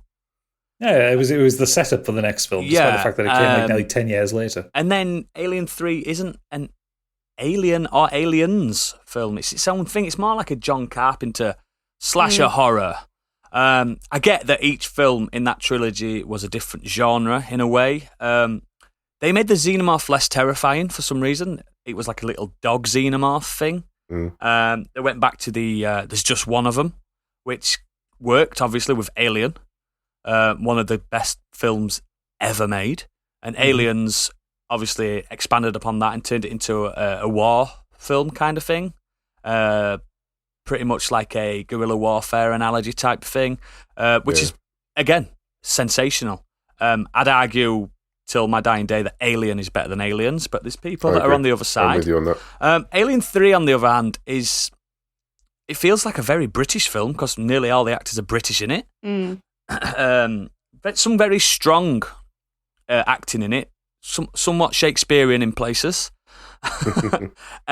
The story centres around Ripley being... I don't know if she crash lands or they pick her up. I can't remember. She crash lands. Just crash lands onto a colony where all these... a male colony where they were all prisoners at one point and then decided to stay at prison, I believe. They didn't want to leave. A celibate colony, deeply religious and still run by a few wardens that... Because I don't think it is an active prison anymore. No, it is. Is it still? Yeah. And they get a lot of shit wrong with it within the law, but the prison colony is still active. Right. But I think some of them chose to stay there. Chose to stay, yeah, that's it. Yeah. I know there's a bit like this Charles Dance, his character. Too dangerous to go out. Yeah, he's actually a prisoner, but you can't tell until he tells them after they have sex. after knowing each other for 2 weeks. Not even 2 weeks, I think she's there for about a week or something like that. I can't even remember. But yeah, I just think it jumped the shark straight away. Like, the main plot of 2 is we've all got to get out of here if we can. So many people die in 2 that you care about because of the second one. It takes quite a while till they get onto the planet, doesn't it? To get to know the characters and love them and stuff like that. And I don't know with this third one. I can sense already you like it, don't you, Gadget? You really like it. It's not that I like it. It's a film with a lot of problems, but I like a lot of the atmosphere around it. Like it's got a bit of creep and dread to it, which I quite like. Yeah, I do agree. I like the movie, but like you say, it's just the CGI xenomorph doesn't look good, though, does it? No, it doesn't. And it smacks of studio interference. Yeah, which I mean, if you should read the graphic novel of William Gibson's version of Alien 3. Yeah, I know. I have. Which is incredible, and I wish we got that film. I just there's just something about it that the Ripley character, like her growth, her arc from the first one, where she's just a member of a salvage crew. I think the Junkers, and they're also cargo. They're basically space truckers, aren't they? And then in the second one, she's the advisor to the team. She's the only one that survived this. She's been on ice for a while. And then in the third one, she's got a bit of PTSD and stuff. And then what happens? How does she get over PTSD? She shaves her head. I thought that would say they didn't get aroused. Though. They have to. Yeah. Or aroused. It does have that one iconic shot, though, doesn't it? With her like leaning away from the alien, the jaws kind of coming at her. Yeah, and it won't kill her, obviously, because spoiler, she's got one inside her. I don't know. There's just something about it. It was a troubled shoot, though, wasn't it? It went through so many script rewrites. It had Joss Whedon attached at one point. Well, he did something else after that. But yeah, it went through a lot of problems, that shoot. And I think the fact that they've ended... Do you know, at one point, they were supposed to land on a wooden planet. Everything was made of wood. What? Yeah, read about it. It's an insane idea. Yeah, was it like colonists that had basically gone feral, effectively. The eschewed technology. Which is why some of it is kind of present in Alien 3 with the prison colony.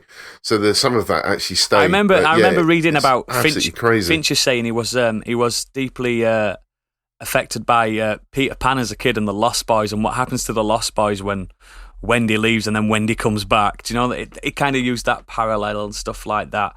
But I don't know, the climax is not very satisfying.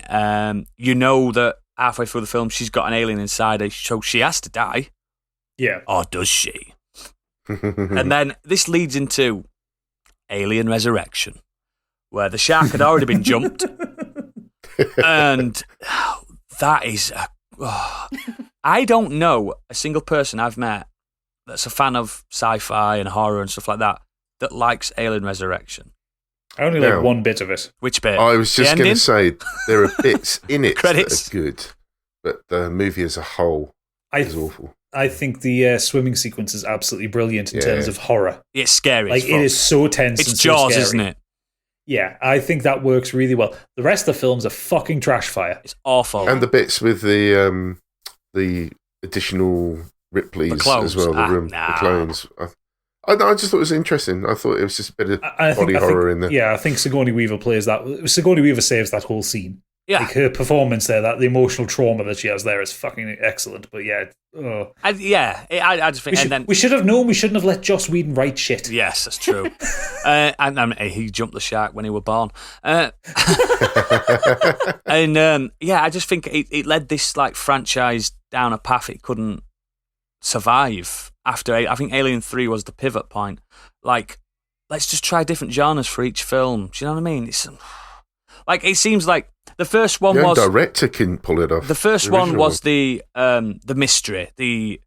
It's kind of a bit of a whodunit to it a little bit as well. And then turns into just a scary stalker film. The second one, as I said, is the skirmish, the action film, the war film. The third one tries to go to cerebral, fails. And it tries to obviously strip it all back to one xenomorph and stuff like that, and have a message. And then Resurrection just fuck knows. And then they went Alien versus Predators. They did all those, and then they did fucking Prometheus, and then fucking Covenant. And it's just, I don't think that franchise can recover. And I think it was 3 that started that trajectory. That's when it jumped the shark. And people are going to argue because I know people love Fincher. I love Fincher, but I just, I don't know. Yeah, but look at what Prometheus turned out with. That was Ridley Scott, who did Alien. Yeah. If anyone was going to save that, he couldn't do it. It was him, but he can do it. Yeah. I mean, bear in mind as well, like his experience working on 3 nearly caused Fincher to never make a film again. Oh yeah. I mean, the thing is, I think Alien 3 should have ended the franchise quite comfortably. Like, I know it's not the best film. Well, the main character dies. Well, yeah, no, but like they shouldn't have kept pushing Alien. Like, the whole thing with Resurrection, with her being resurrected, and it's not even really resurrected; it's cloning, isn't it? But somehow she has her memories and acid blood. Yeah, like that shit. It's so stupid. Basketball. But I think Alien 3 is the last Alien film to really kind of broach the class warfare side of the Alien franchise. You know, it's these people who the Weyland-Yutani Corporation don't give a fuck about. Yeah. And they're left it shows to you die. that at the end, doesn't it? When they come in and just mow people down. And exactly, yeah. The problem is it's not a well-made film, not through David Fincher's inability, but because of all the rewrites and the studio interference and stuff like that. And, you know, because of all that stuff, you get the bullshit, like you get main characters being killed off screen or... which should piss everybody off. And to save money, they did the looking through the alien's eyes a bit too much. A little bit too much, yeah. Although it did work for the bait and chase sequence. Oh yeah, that's when you needed it. That's when you needed it. Yeah.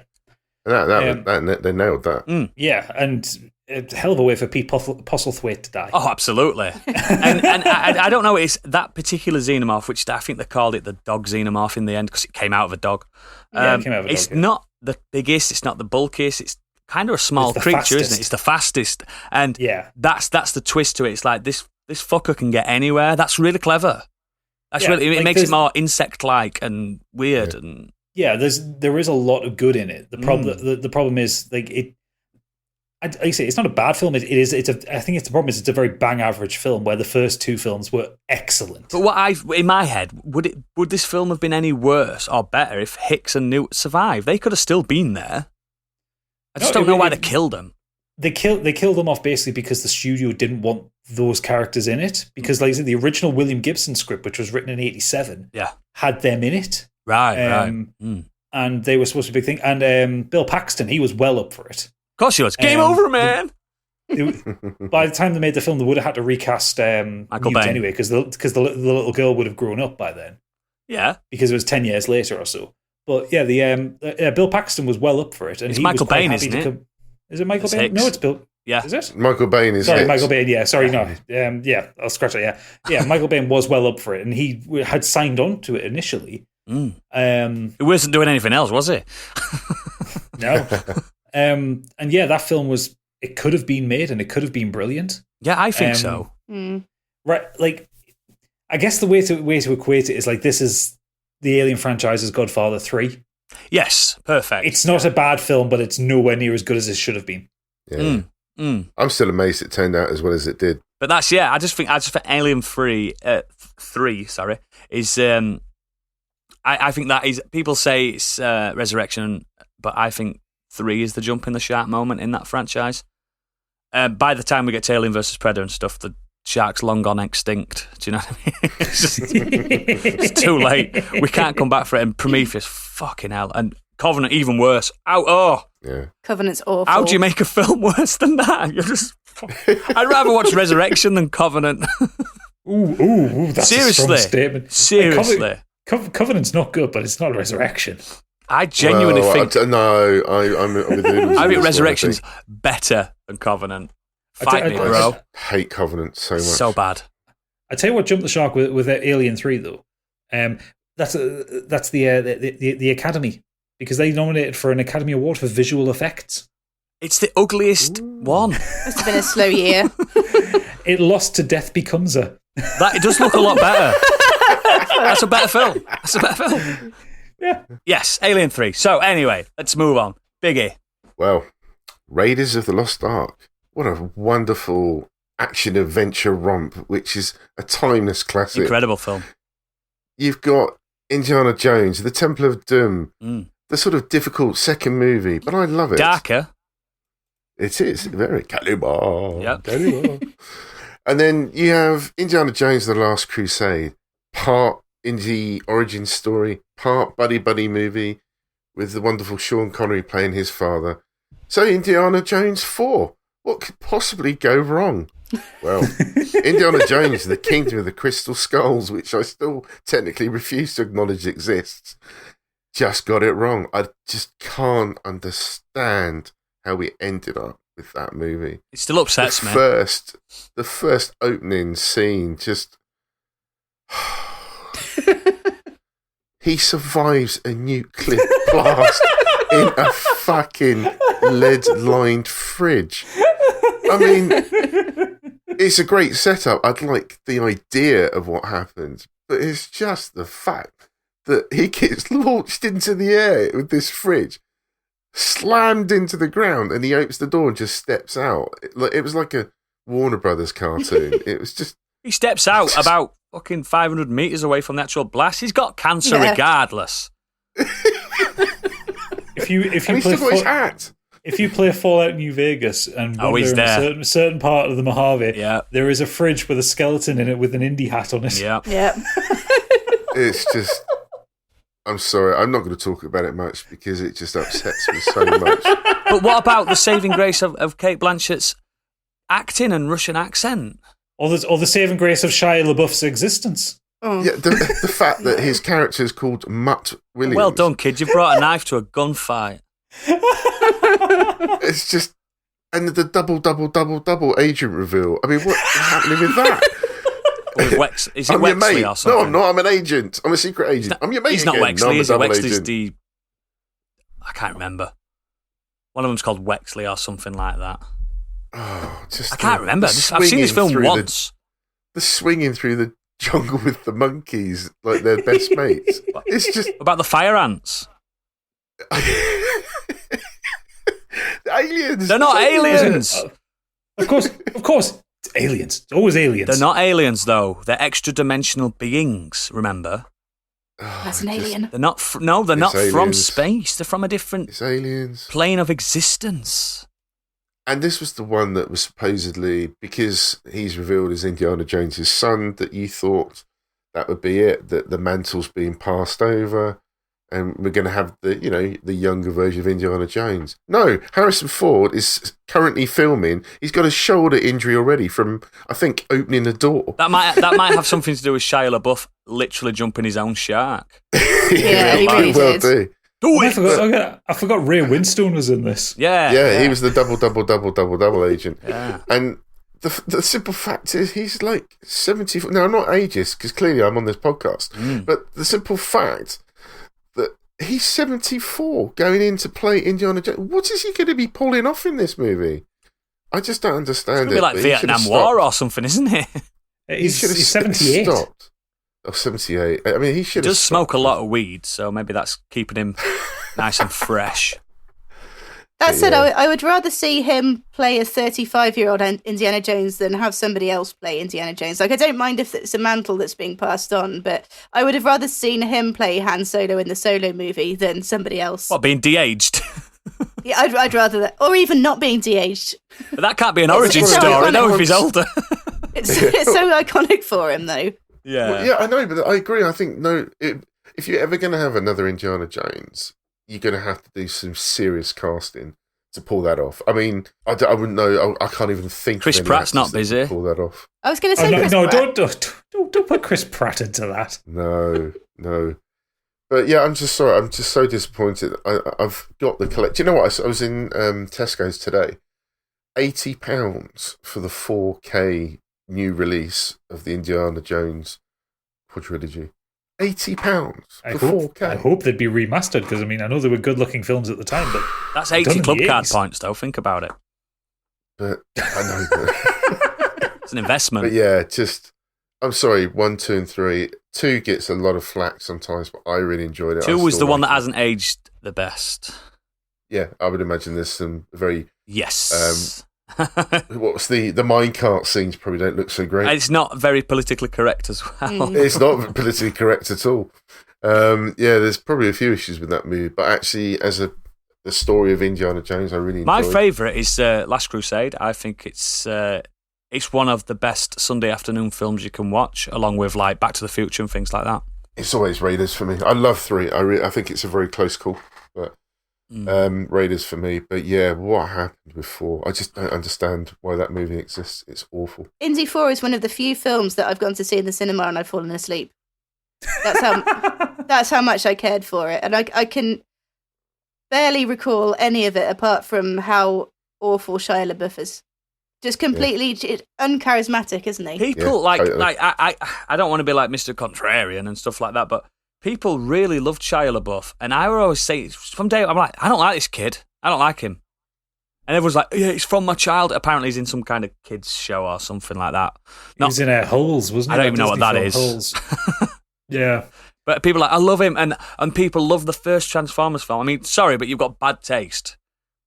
Terrible. I've never seen him in anything good, ever. So, fuck Shia LaBeouf. Fuck him. Yeah. Nothing. I can remember so much from 1, 2, and 3. I can't really remember anything apart from the fridge in 4. There's just very little stands out in that movie for me.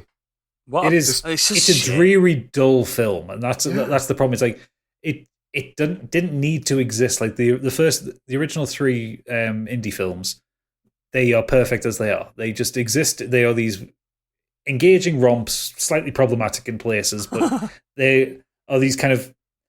They're just almost pulp, like kind of pulp from comics. They're like 40s and 50s style kind of adventure like films. Tintin. Yeah, and they work as they are. King of the Crystal Skull tried to do that thing which I think a lot of films, when they're resurrected after a certain period of time, try to overcomplicate it. Like the very fact much so. The fact, I know the first 3 Indiana Jones films dealt with kind of supernaturally stuff, but having trans-dimensional beings and Aliens. yeah, and stuff like that, like not aliens. affecting. whatever the fuck they are, they're not from this world. And having them in it, it's just like, no, you're actually kind of stretching believability here. Yeah. It's because we went from God's Ark, or the Ark of the Covenant, Moses' Ark, whatever it is. Yeah. Then we went to Indian myth. Then we went to Jesus. Where can we go next? Interdimensional kind of aliens.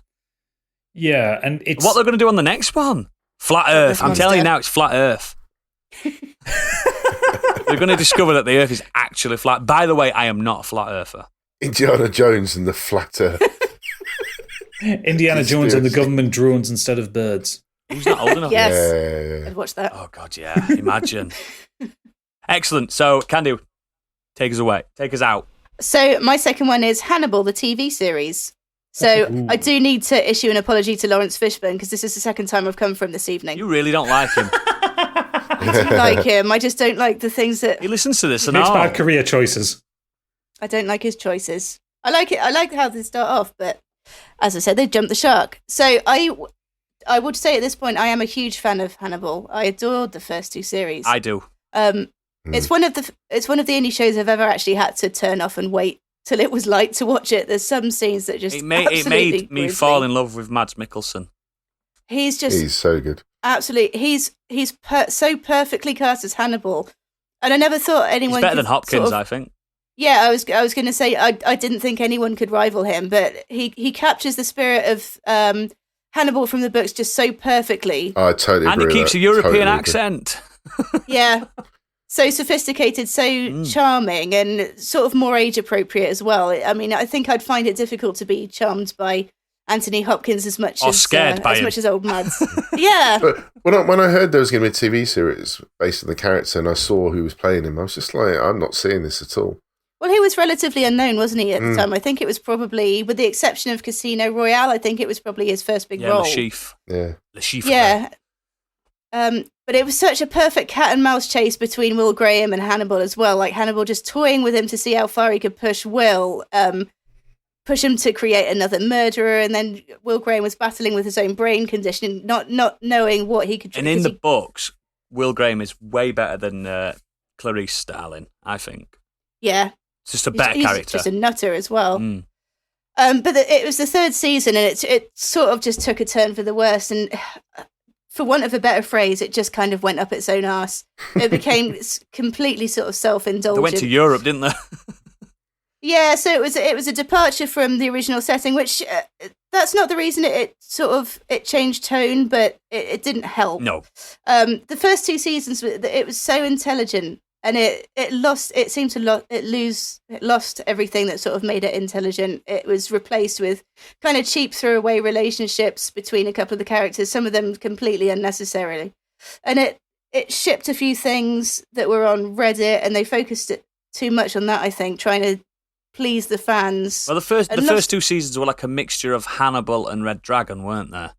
Yeah. Which are the better two books, in my opinion. So it was the third season that went to Red Dragon. Oh, yeah, that's it. Sorry. Oh, I thought I was the same as you. I thought it was that. No, it was because I forget how the books canonically work. Is Red Dragon the first one in the book? It's Red Dragon, then Silence of the Lambs, and Hannibal. Yeah, and then Hannibal Rising, which no one read. Oh, I loved Hannibal Rising. I thought that was a good one. You're one of the tens of people that like that as well. It's always me, isn't it? I just love awful things, apparently. The third season, it began with the end of Hannibal. So that's Mason Verger was still in it. Yeah, Verger's still in it. Yeah.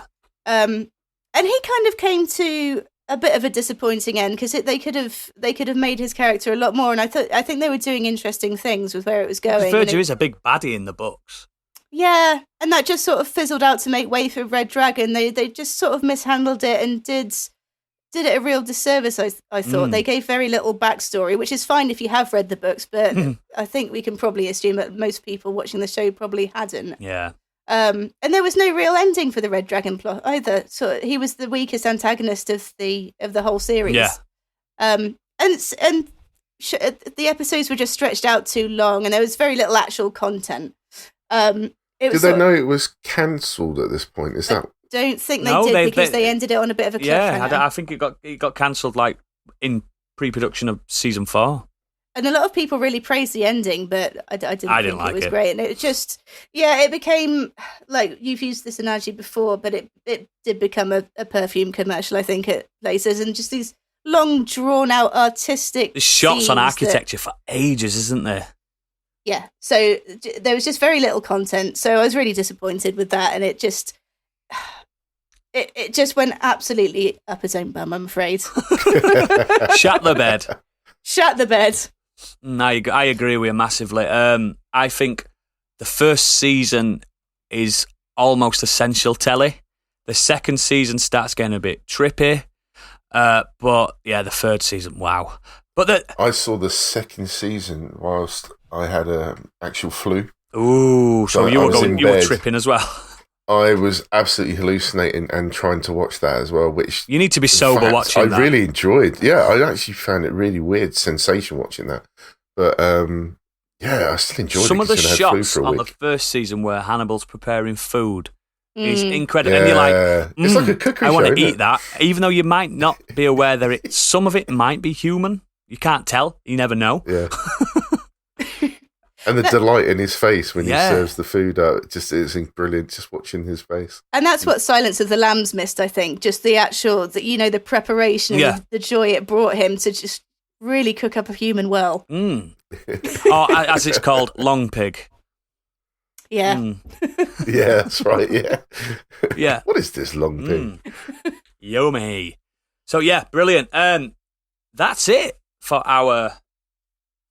main topic. We're going to do the mailbag now. Gadget. Oh, How bulging is it? It's pretty bulging. Oh, dear. Starting off with Alex79UK. He's come in with, I think Lost jumped the shark when midway through the 4th season the entire island started travelling through time. What? Most people dropped off. Suckers. Lost was the greatest show that ever has or ever will be. Loved it from start to batshit crazy finish. Really? I have a real love-hate relationship with Lost. I stopped after season 2. I think most of the world did. I never watched it. I thought it looked dreary. I've just never been to Matthew Fox. I've never been into him. It just started off so well, though. It just delivered that first... I don't know if it was the first season or just the first few episodes, which just... You so much wanted to know what was going to happen. Yeah, the polar bear, the smoke monster, all that. It was brilliant. It was so good. Really interesting. I think it's one of the shows that really kicked off kind of bingeable viewing, didn't it? Sort of. Yeah. And it was the first one. I think the finale was shown in the US at the same time as it was shown in England. So I remember staying up and watching it till like 4 o'clock in the morning just to see what happened, in the hope that there would be some answers, and there weren't. Didn't they, I stopped watching after season 2 because I went travelling and stuff. But did they did they like leave the island or something and go back to the island? Yeah, this is a spoiler for you, but I assume we're revealing this. Yes. Oh, yeah. Fuck it. It was purgatory all for the whole... Oh, God. Yeah. It was a and they ended up just seeing backstories, what their life could have been if they'd lived, and it was a mess. There were times when I just switched off completely watching it, thinking, what on earth am I watching? I don't even know what I'm watching anymore. It's so hard to follow at times. It was, yeah. Sounds Creepy Pod has come in saying, just finished watching America the Motion Picture, and I think they've officially made jumping the shark into an Olympic sport. I don't even know what that Don't is. get me wrong, it was entertaining as hell and had fantastic voice acting and awesome animation, but everything else is freaking bonkers. So, I had to look this up because I didn't know what the fuck No, this I was. still don't. I've seen the clip of this, I think. I'm on the Wikipedia page right now, okay? Mm. This is the plot. In an alternate world and timeline, President George Washington must go to war to free the country from the British Army to retrieve the Declaration of Independence, save his wife Martha, and avenge the death of his best friend Abe Lincoln. But to do so, he must recruit rebel rouser Samuel Adams, Chinese-American female scientist Thomas Edison, the fastest racist in the colonies Paul Revere, native chief Geronimo, and blacksmith John Henry to rally more allies for the American Revolution to defeat King James and the traitor Benedict Arnold. And that's a series? No, it's a film. It's an animated film. Oh, it's animated. That's a lot of information to process. It is. So the cast, okay? Channing Tatum as George Washington. What? Jason Mantzoukas as Sam Adams. Perfect. Olivia Munn as female Chinese version of Thomas Edison. What? Bobby Moynihan as Paul Revere, Judy Greer as Martha Washington, Will Forte as Abe Lincoln, Raul Trujillo as Geronimo, Killer Mike as John Henry, Jesus Christ. Simon Pegg as King James. Yeah, well, yeah. And, okay, brace yourself for this one. Andy Samberg as Benedict Cosby Arnold, a werewolf version of Benedict Arnold. Wow. I could have predicted that. That's... Yeah. This... Yeah. That's weird. It sounds like a character. I never thought they'd... The Brooklyn 999 guy would have come up with a plot for I never thought they'd actually get worse than Abraham Lincoln Vampire Killer. I forgot about But that. it sounds like they have. Yeah. And it's obviously time traveling, so there is a voice actor here for a god for the Titanic. No, man. This is a fucking fever dream. What's this on? What's this show, this film on? Netflix. Oh my God, I need to watch it tonight. It came out like, Gonna watch it right now. I would say it came out like 3 or 4 days ago. Shit, wow. I like Channing Tatum as well. Has it been? What's the reviews for it? Terrible. It's got 36% on Rotten Tomatoes. Perfect. The website's critics' consensus reads, America the Motion Picture is definitely outrageous and possibly patriotic. The problem is it's also not very funny. But yeah, synopsis is quite funny. Yeah. I don't have any more words for it. I'm going to have to watch it. I like the art style for it. The art style looks really good. What kind of animation is it? Like cartoon animation. Like it's not CGI. Oh, right. Oh, like Archer or something. It's from the people who made Archer. Oh, there you go. Boom, boom. So in fact, the poster for it says, from the founding fathers of Archer, Spider-Man Into the Spider-Verse, The Expendables, and Magic Mike. Oh, I love Magic Mike as well. It's one of my favourite films. Yeah, because Channing Tatum is one of the producers. Yeah, that's...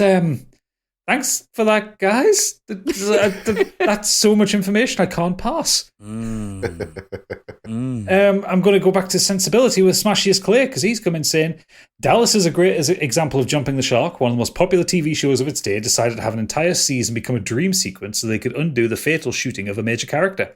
The actor had actually voluntarily left the show for other projects, but the fan response was so bad they wrote him back in with the "it was all a dream" device and ignored the previous year of television.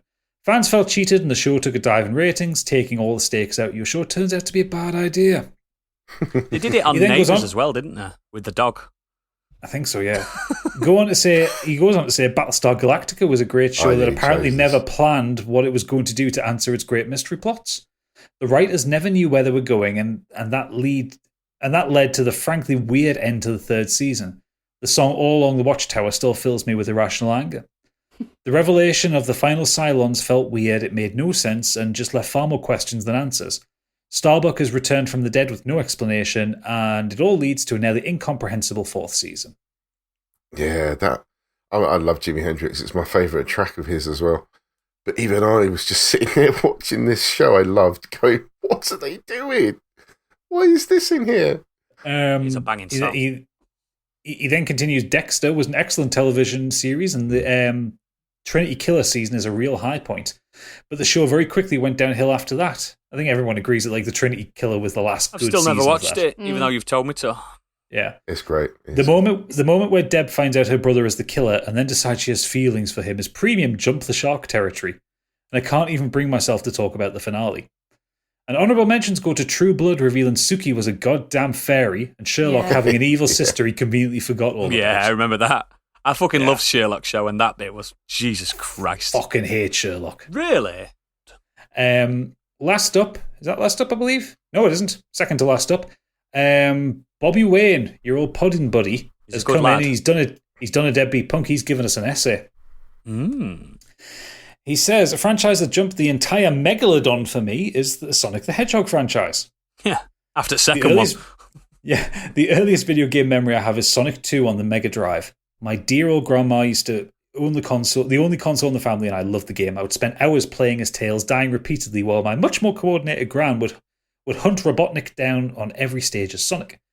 I played the third game to death when my parents finally got me a console too, and it was an utter amazement when the Sonic & Knuckles cartridge came out, arguably the first instance of an expansion pack I was aware of. I had a decent collection of comic books, religiously watched the cartoon and absorbed as much of the lore as possible, since the games offered no real story to them. Then came along the rise of 3D gaming, and with it, Sonic Adventure and Sonic Adventure 2. Oh god. These games were solid entries into a new world for Sonic where the new dimension of movement might have been too difficult for the blue blur to transition into. However, an easy to follow and fairly decent story along with voice acting and side quests kept the games fun and engaging, and the ability to play as different characters on Sonic Adventure 2 kept things fresh. I loved the direction Sonic was going in and the attitude, the music aesthetic, the new and interesting characters. It was a great time to be a Sonic fan. I know where this is going. Then came Sonic Heroes. A travesty. Very much on-rails level design where you ran through as a team of 3 heroes and alternated between which character led up front for varying abilities. It became more a case of pressing the jump buttons at the right time. The levels always felt like they were moving regardless of which way you pushed the stick, and the story was all too forgettable. The minute I saw the following game advertised Shadow the Hedgehog, I gave up on the franchise. Sega has then struggled with Sonic, and his greatest success came from cameo appearances and team-ups in Mario and Sonic, Super Smash Bros., etc. On the passing of dear old Gran, I've revisited the OG Sega Sonic games for the nostalgia, but until I see them get it right, Sonic remains in the past. And also, it's Dr. Robotnik and nothing else. Yeah, he's Eggman now, isn't he? Something. Well, no, he was Eggman in the original games. He was Dr. Robotnik for the cartoon. I don't know. I don't know how it works. It in the Mega Drive games. He's Eggman. He's Dr. Eggman. Is he? They called him Robotnik in the cartoon because people. I think the producers thought Eggman would be like a thing that kids would bully other kids with. Like it's like a name to call other kids. Well, I don't know the Sonic lore because I think Sonic's crap. The thing is, he hasn't mentioned some of the worst offenders. Like he didn't mention Sonic Unleashed. What about when Sonic kissed a human? Oh, fuck. Yeah, that happened. Interspecies relationships frowned upon. Or Sonic Boom. Remember that one? Yeah. After Sonic 2, I mean, people like Sonic 3. It's pretty much more the same, but Sonic 2 was the highlight for me. It's as good as it's ever going to get. I know they say, play that new one. They did like a, what's it called? Mania, Sonic Mania. Yeah, well, Sonic Mania is really good, and I'd recommend you play that, Bobby. It's the best Sonic game there's been for about 15 years. But it's not by Sega, is it? It's by... No, that's why it's good. Yeah, that's what I mean. It's basically published by Sega, obviously. Yeah, it's published by Sega, and what they did was they took some classic levels, so there's like Green Hill Zone 1 and stuff like that, and they kind of copied them and up-resed them and made them work in the modern engine. And then the second and third level of each world is kind of reimagined. So it's taking the template from the first level that you know, and then like putting a new level into it. And like one of the bosses in it is Dr. Robotnik's Mean Bean Machine. Oh, which is a good game. Which is a good game, but that's basically the boss. And it's like, it is really, really good. It's been on sale. It was free on Epic Store recently. No, it's absolutely fantastic game. Hard as nails. Like I forgot how hard the Sonic games are. Can be, yeah. Yeah. But last up, we have John Cheetham. And we always like a John Cheetham email. Oh, yeah. Says, hello, folks. My first thought for this was Resident Evil. Although that is my first thought for a lot of things, to be fair. This is an interesting one, partly because the first game in the franchise does actually feature a very unjumpable shark. And partly because it's hard to agree when it did definitively jump the shark. Was it when Wesker developed superpowers and had an anime-style punch-up with Chris in Code Veronica? When Chris then punched the famous boulder. I haven't got to Resi 6's famous zombie T-Rex Derek on my playthrough, but I did fight what looked like an undead Shrek the size of an apartment building. The zombie T-Rex is a fleshy zombie T-Rex. Yeah. It's incredible. So there's multiple contenders in that entry alone. Even a beloved title like 4 has you being chased by a giant mecha Salazar and escaping on a jet ski at the end. I mean, when you write it like that, it does sound shark jumpy. And Resident Evil 4 has 3 boulder chasers on it. It does. To be honest, the series lends itself to shark jumping, city nuking, werewolf battling absurdity, and most of the time makes it work. Have you played End of Zoe? It's ludicrously brilliant. Yeah. What about the advert for Claire's... people? Yeah. What about the advert for Claire's anti-bioterrorism organisation at the start of Revelations 2? Hilarious. It is. Even more so for being totally uncalled for and unexpected. The series is off its rocker at the best of times. Maybe that's why whenever it did jump the shark, maybe that's why whenever it did jump the shark, it's back now strong as ever, in my opinion. Mm-hmm. It jumped the shark Code Veronica. It really did. I think it jumped the shark from the beginning, to be fair. Well, yeah, I suppose just with the dialogue. Yeah. I love that. Yeah.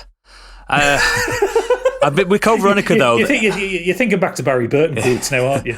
And don't open that door. I love that one. Is that Chris's blood? Yeah. It's a monster. And that first zombie takes 5 Colt Python shots. Yeah. Fucking hell. Great series. Love Resident Evil. But yeah, I think Code Veronica's the one for me where it's like, there's got silly, didn't it? Infamous Wesker versus Alexia Ashford fight where he sprints across the wall like the Matrix, and she fires blood that she then sets on fire after him, and he's got lizard eyes. It's just fucking crazy. Love Code Veronica, but that's when it jumped the shark. Not what people think. Not 5, not 6. It was Code Veronica. It's well before those times.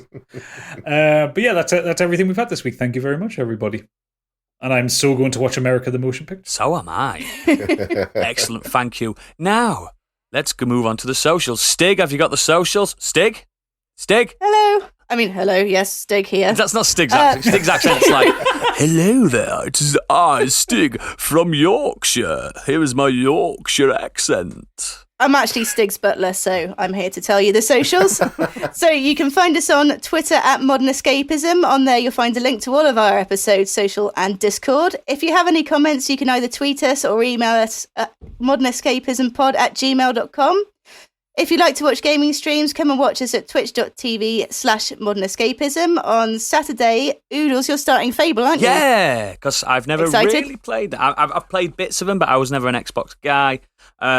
More my pace, fantasy, kind of RPG kind of thing.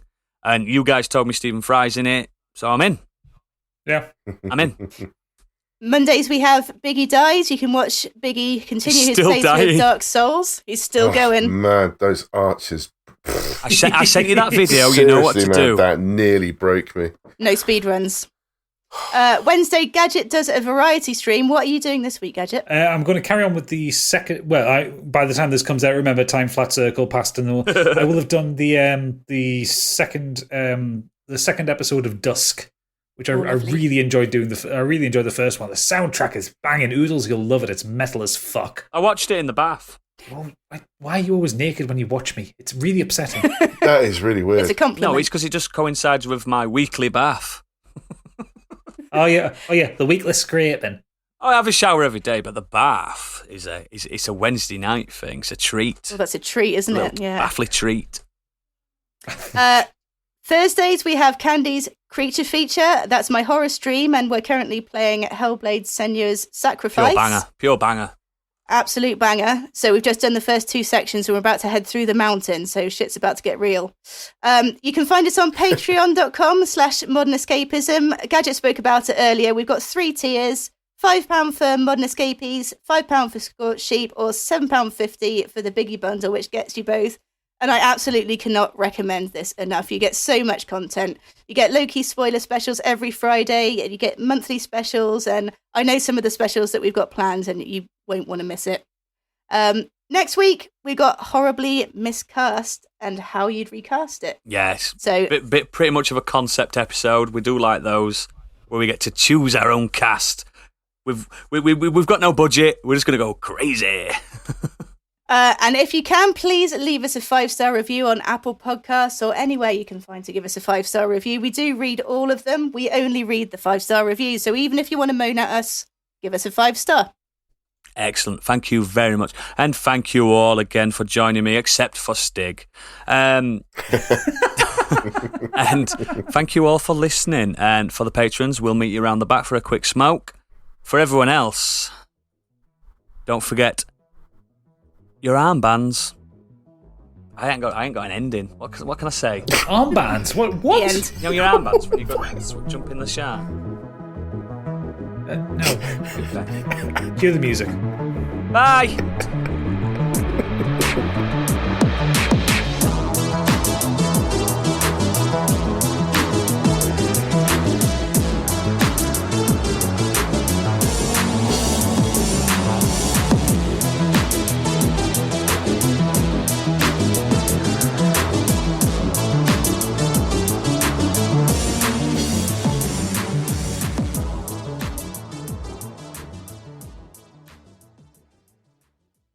I don't want her shitting on my bed.